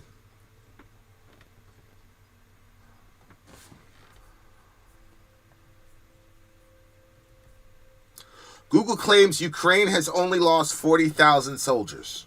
Well, I don't believe that Ukraine has only lost 40,000 soldiers. I don't know about 1.7 million. That's a lot. That's a lot. But, I mean, honestly, for me, one is too much. For me, one is too much. It's just terrible. Those people should not be in that situation. That's fine. Look.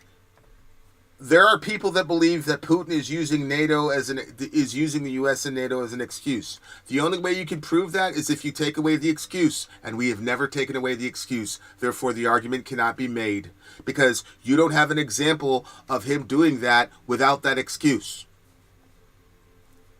Americans don't understand. We intimidate everybody on the planet.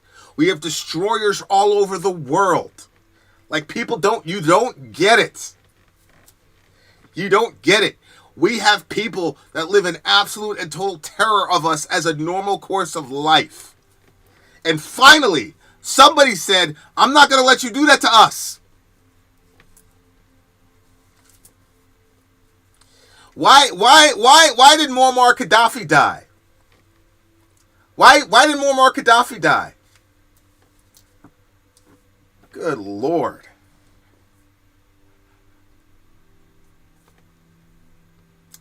Trump is the one who said the 1.7 million number, but he didn't specify soldiers only. I mean, I don't know what the number is, but this is a horrible tragedy, especially those people. Their family. They literally share the same DNA. I mean, there's a sense in which every war is a civil war, but my God, it's absolute insanity what we've done to those people, and for Americans to just be like, oh, we have nothing to do with it. Oh, we're the good guys here. Ridiculous. We're not the good guys here. We're the bad guys here. God almighty. And it's crazy to me. You got people that are talking about Elon Musk being a Nazi because he did this. Meanwhile, you got literally people advocating for us to give billions of dollars to literal Nazis whose parents were literally doing active pogroms against Jews in their country.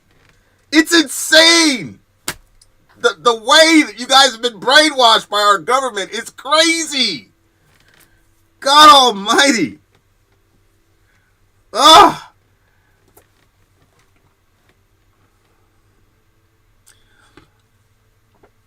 All right, let me see. Here we go. Ukrainian forces, 43,000 killed, 370,000 wounded, 60,000 missing, 8,000 captured Russian forces, 700,000 killed and wounded, 198,000 killed. Okay, so we've got about 200,000 killed in total. Okay, so at least 200,000 people killed. We don't know about civvies and all the rest of it, but we know that it's been going on for 4 years and it's horrible and it needs to end. It needs to end, and it's going to end the way that Noam Chomsky and everybody else said. You're going to have to give up Crimea and you're going to have to give up Donbass, and I'm okay with them losing Donbass and I'm okay with them losing Crimea. I'm completely fine with that.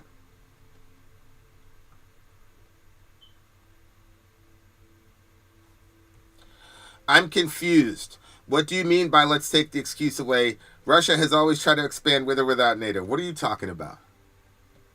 What are you talking about? When the wall came down, we told them we were not going to step 1 inch eastward. We have since expanded to 11, 12 countries east. What are you talking about? America is the one in the last 20 to 30 years that have been traipsing around the globe, fucking people up and taking their resources, bro. Not the Russians. We put weapons right at the border of Russia via Ukraine. We flirted with putting them into NATO, which brings hostility right to their border. My brother, Har Hemail, I'm sorry, I'm not trying to fuck with your name, but literally every expert in that area, Noam Chomsky, John Hirschmeyer, every expert will tell you the same thing. We are responsible primarily for this, and we could have solved this problem if we stopped intimidating the Russians. We are the ones intimidating them. When the Cubans came and started hanging out with the Russians and the Russians put missiles over there, what did we do, bro? You guys need to Google the Cuban Missile Crisis. They weren't even on our border. They weren't even on our border. Go Google it and see how we responded. Unbelievable. Unbelievable.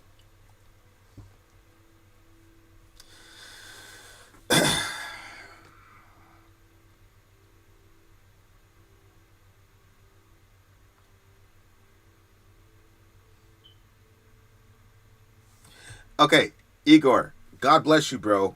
It's just, I've told you, if you want to have a conversation, we can have a conversation. You say things like 5-10 minutes apart. I'm trying to talk to everybody else. I have no idea what your problem is with me. You keep talking about straw men and things like that. I have no idea what you're talking about. You're saying ad hominem. Like, what are you talking about, bro? Nobody's come after you. Nobody said anything to you.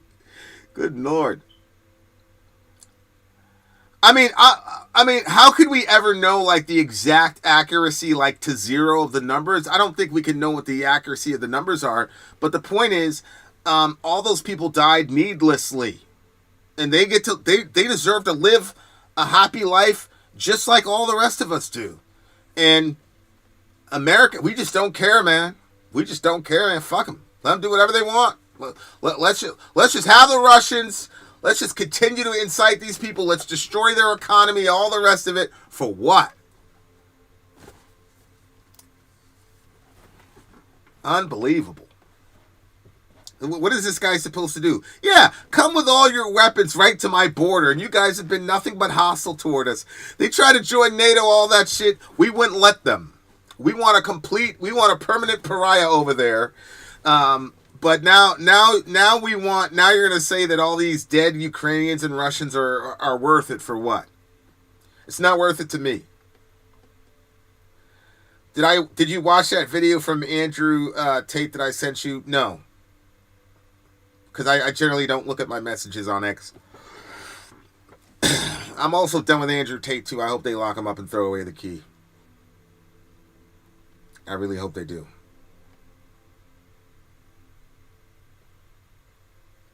Vin, speaking of Cuba, Trump reinstated Cuba as a state sponsor of terrorism today. I did not know that. What's his reasoning? What's his logic?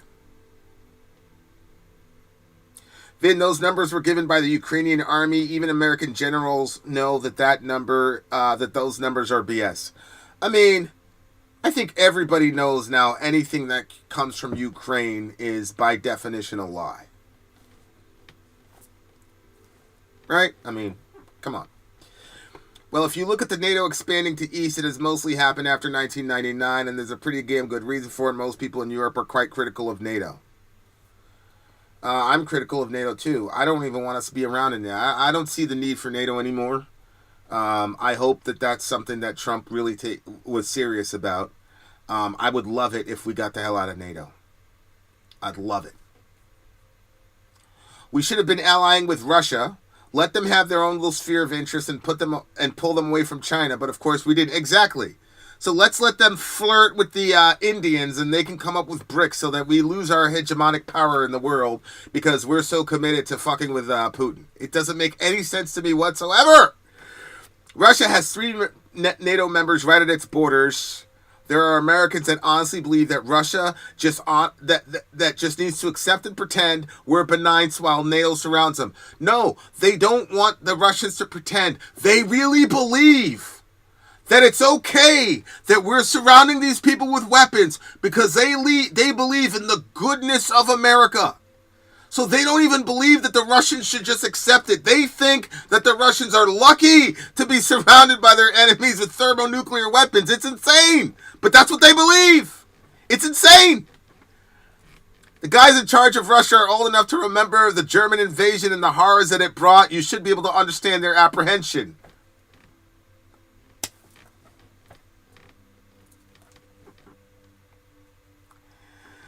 You say a lot of liberals' truth mixed with a lot of right-wing dogga shill like pseudo-liberal manipulation. I'm just pointing it out. I got to tell you, Igor, I have no idea what you're talking about. You confuse me. I think what happened, Igor, is that you came in with an assumption about who I am. And then as I began to talk, all of your bloviations ended up looking stupid. And you're having cognitive dissonance about coming after me the way that you have. And so the best way for you to do it is to say, well, you're putting in some liberal things mixed up with right-wing propaganda. But you're not actually saying the specific things that I'm saying that's incorrect. So I don't know what you're doing, bruh. I love you, though. I love you. No, you're wrong, Steve. You're wrong. You're wrong, Steve. You're wrong. Putin asked us for a decade, literally a decade. I can send you the videos.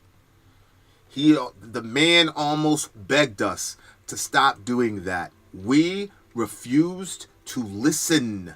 We did that, Steve. There's a reason. I'm some idiot on the internet. Google Noam Chomsky. Google John Hirschmeyer. These are people who are... Hirschmeyer is an expert in the field. See what he has to say about it. Don't listen to what I have to say about it. I'm not an expert. I'm just some kid. Google these people. No expert on the region agrees with you, and all of them have predicted that Russia was going to do this. All of them, long before Putin even showed up in power.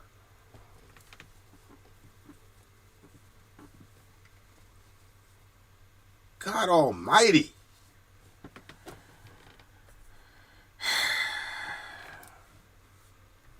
Correct. NATO was a counter to the Soviet Union. One went away, that would be the Soviet Union, and the other became a bloated fist for America. Correct. And we would much rather lead with the sword than with the staff, and that's why. God almighty.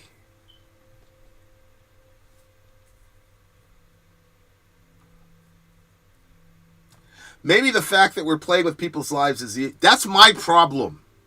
That is my problem. That's my main problem.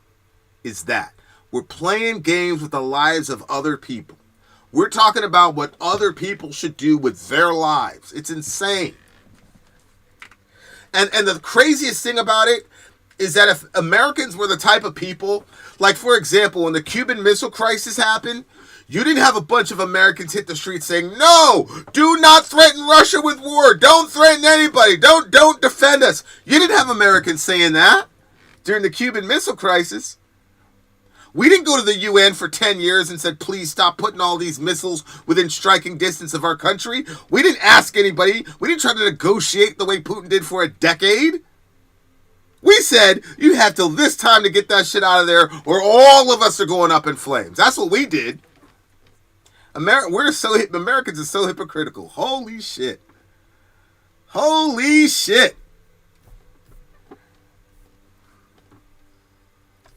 Yeah, the fact that we're playing with people's lives is my major issue. That's the problem that I have. All right, let me see. What you sent me something, Applejack? Did you send it to me over Twitter? As a correction, his name is not John Mearsheimer, not Hirschmeyer. Or is it Hirschmeyer? His name is John Mearsheimer, not Hirschmeyer. Good. And he's well looking into all of this stuff on offensive realism, Russia, Ukraine, and the Israel lobber is great and super interesting. There you go. I told you guys I didn't know anything. There's the correction. Boom. It's John Mearsheimer, not Hirschmeyer or whatever. I hit the nail on the head. Fed. That's why you're projecting your insecurity. Who is this guy? I'm a Fed. I am actually no longer a Fed. So I don't know if that... But that's not... I mean, I'm not insecure about that. Most people that know me have put two and two together with that. That's not something that's been like a secret, but okay. Yo, who is this guy, Applejack? Oh, you sent to me a text? All right, good. So I should be able to bring that video right up. This King Igor person's a really interesting dude.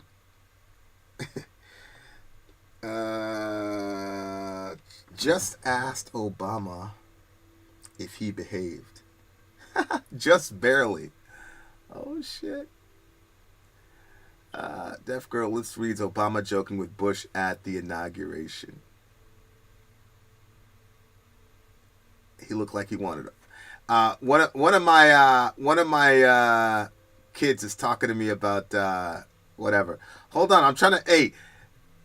Hey, Jack, send that to me again, bro. Send it to me again, because I can't. I don't see the text here.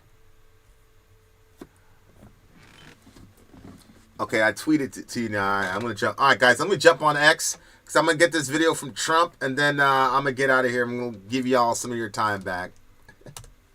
That's what we used to say when we want to get out of meetings. I'm going to give your time back. Oh, man. Shout out to all these people, yo.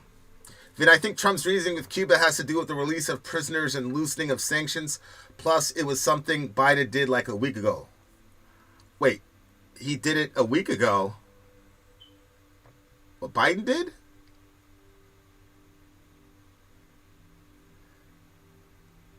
All right, hold on. Let me see. Hold on, guys. I got a message I need to check out because of the video. No longer a Fed. That means you're still a Fed. Where are you hiding the gray aliens and the reptilians?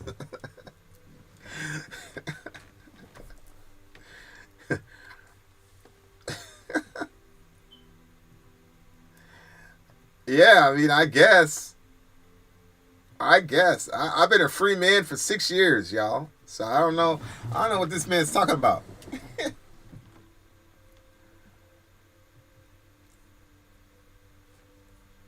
Hold on here. I got a is it in the Make Peace with the Truth thingamajiggy?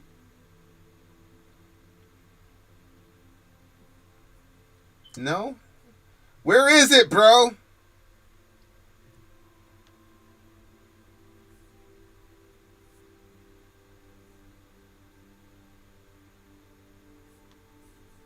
Oh man, I gotta check my messages and email.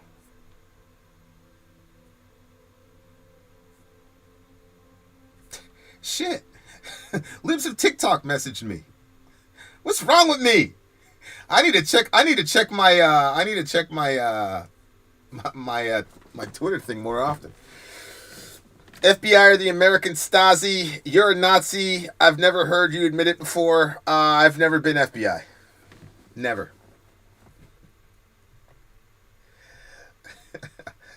I've never been FBI. And those guys are too boring to be the Stasi of anything, bro. Trust me. Those aren't the guys. Trust me. Those guys are... That's not constitutional. You can't do that. Blah blah blah. I wouldn't even get qualified in the pre-sec for those guys. Good night, Angel Sin. I'll be out of here too. I just gotta figure out. Where the what do you call it? Somebody sent me a tweet. Damn it. Oh, okay. Hit notifications. Here we go. Did Trump just expose Netanyahu and Israel's influence on American politics? Trump shared a clip of Jeffrey Sachs discussing how Obama and Netanyahu orchestrated wars by scaring the shit out of Americans. Oh my God. Oh, no. No. This is going to get its own show. Like tomorrow. This can't be a little thingy I say at the end of a 3.5 hour Ask Me Anything. We're going to have to sit and talk about this shit. Holy hell. Vin was much more brolic back then. Look at any old video. Yeah, man. Like I'm don't need it anymore. Yeah. Igor is one of the people that sends me an email after and goes, I actually like you. I just misjudged you, man. I didn't know what was going on. That's Igor.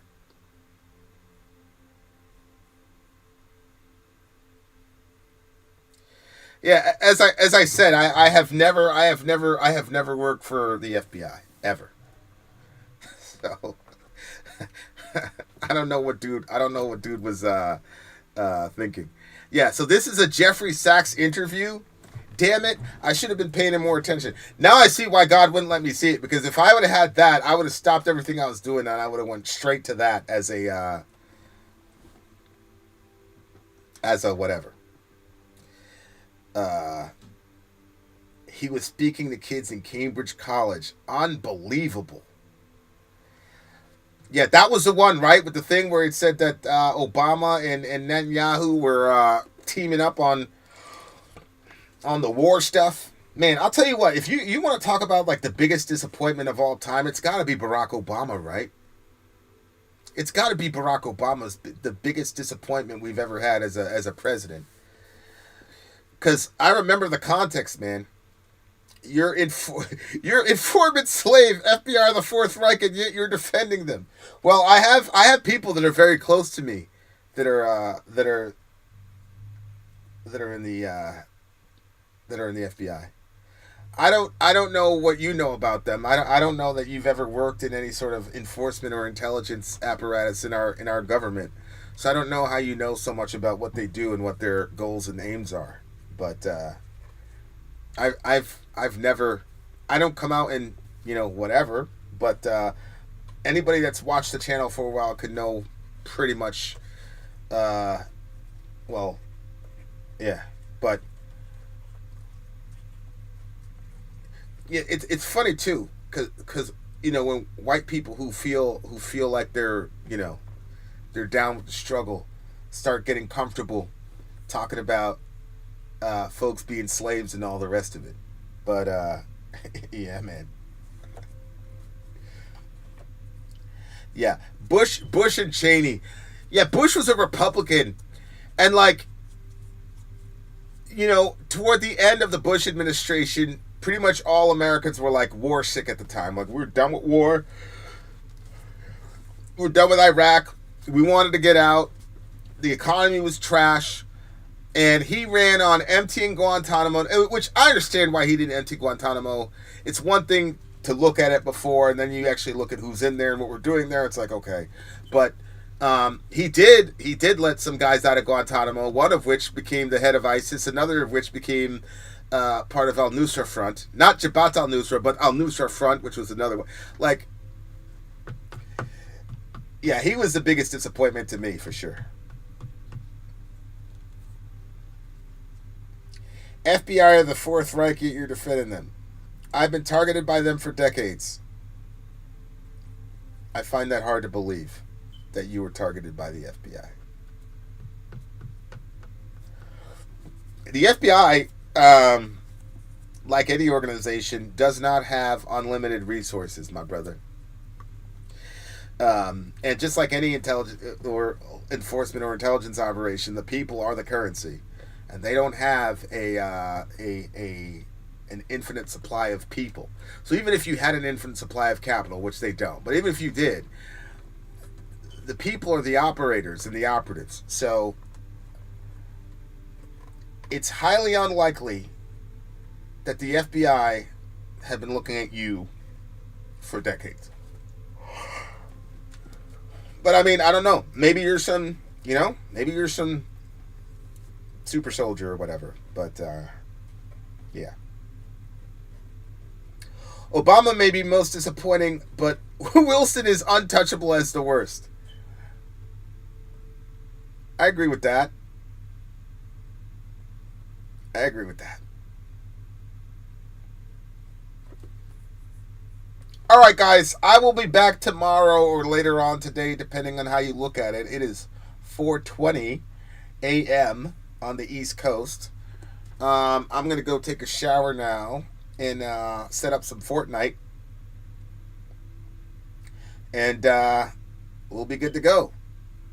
Obama was...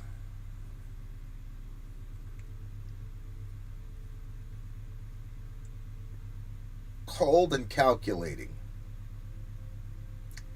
The way that he did arithmetic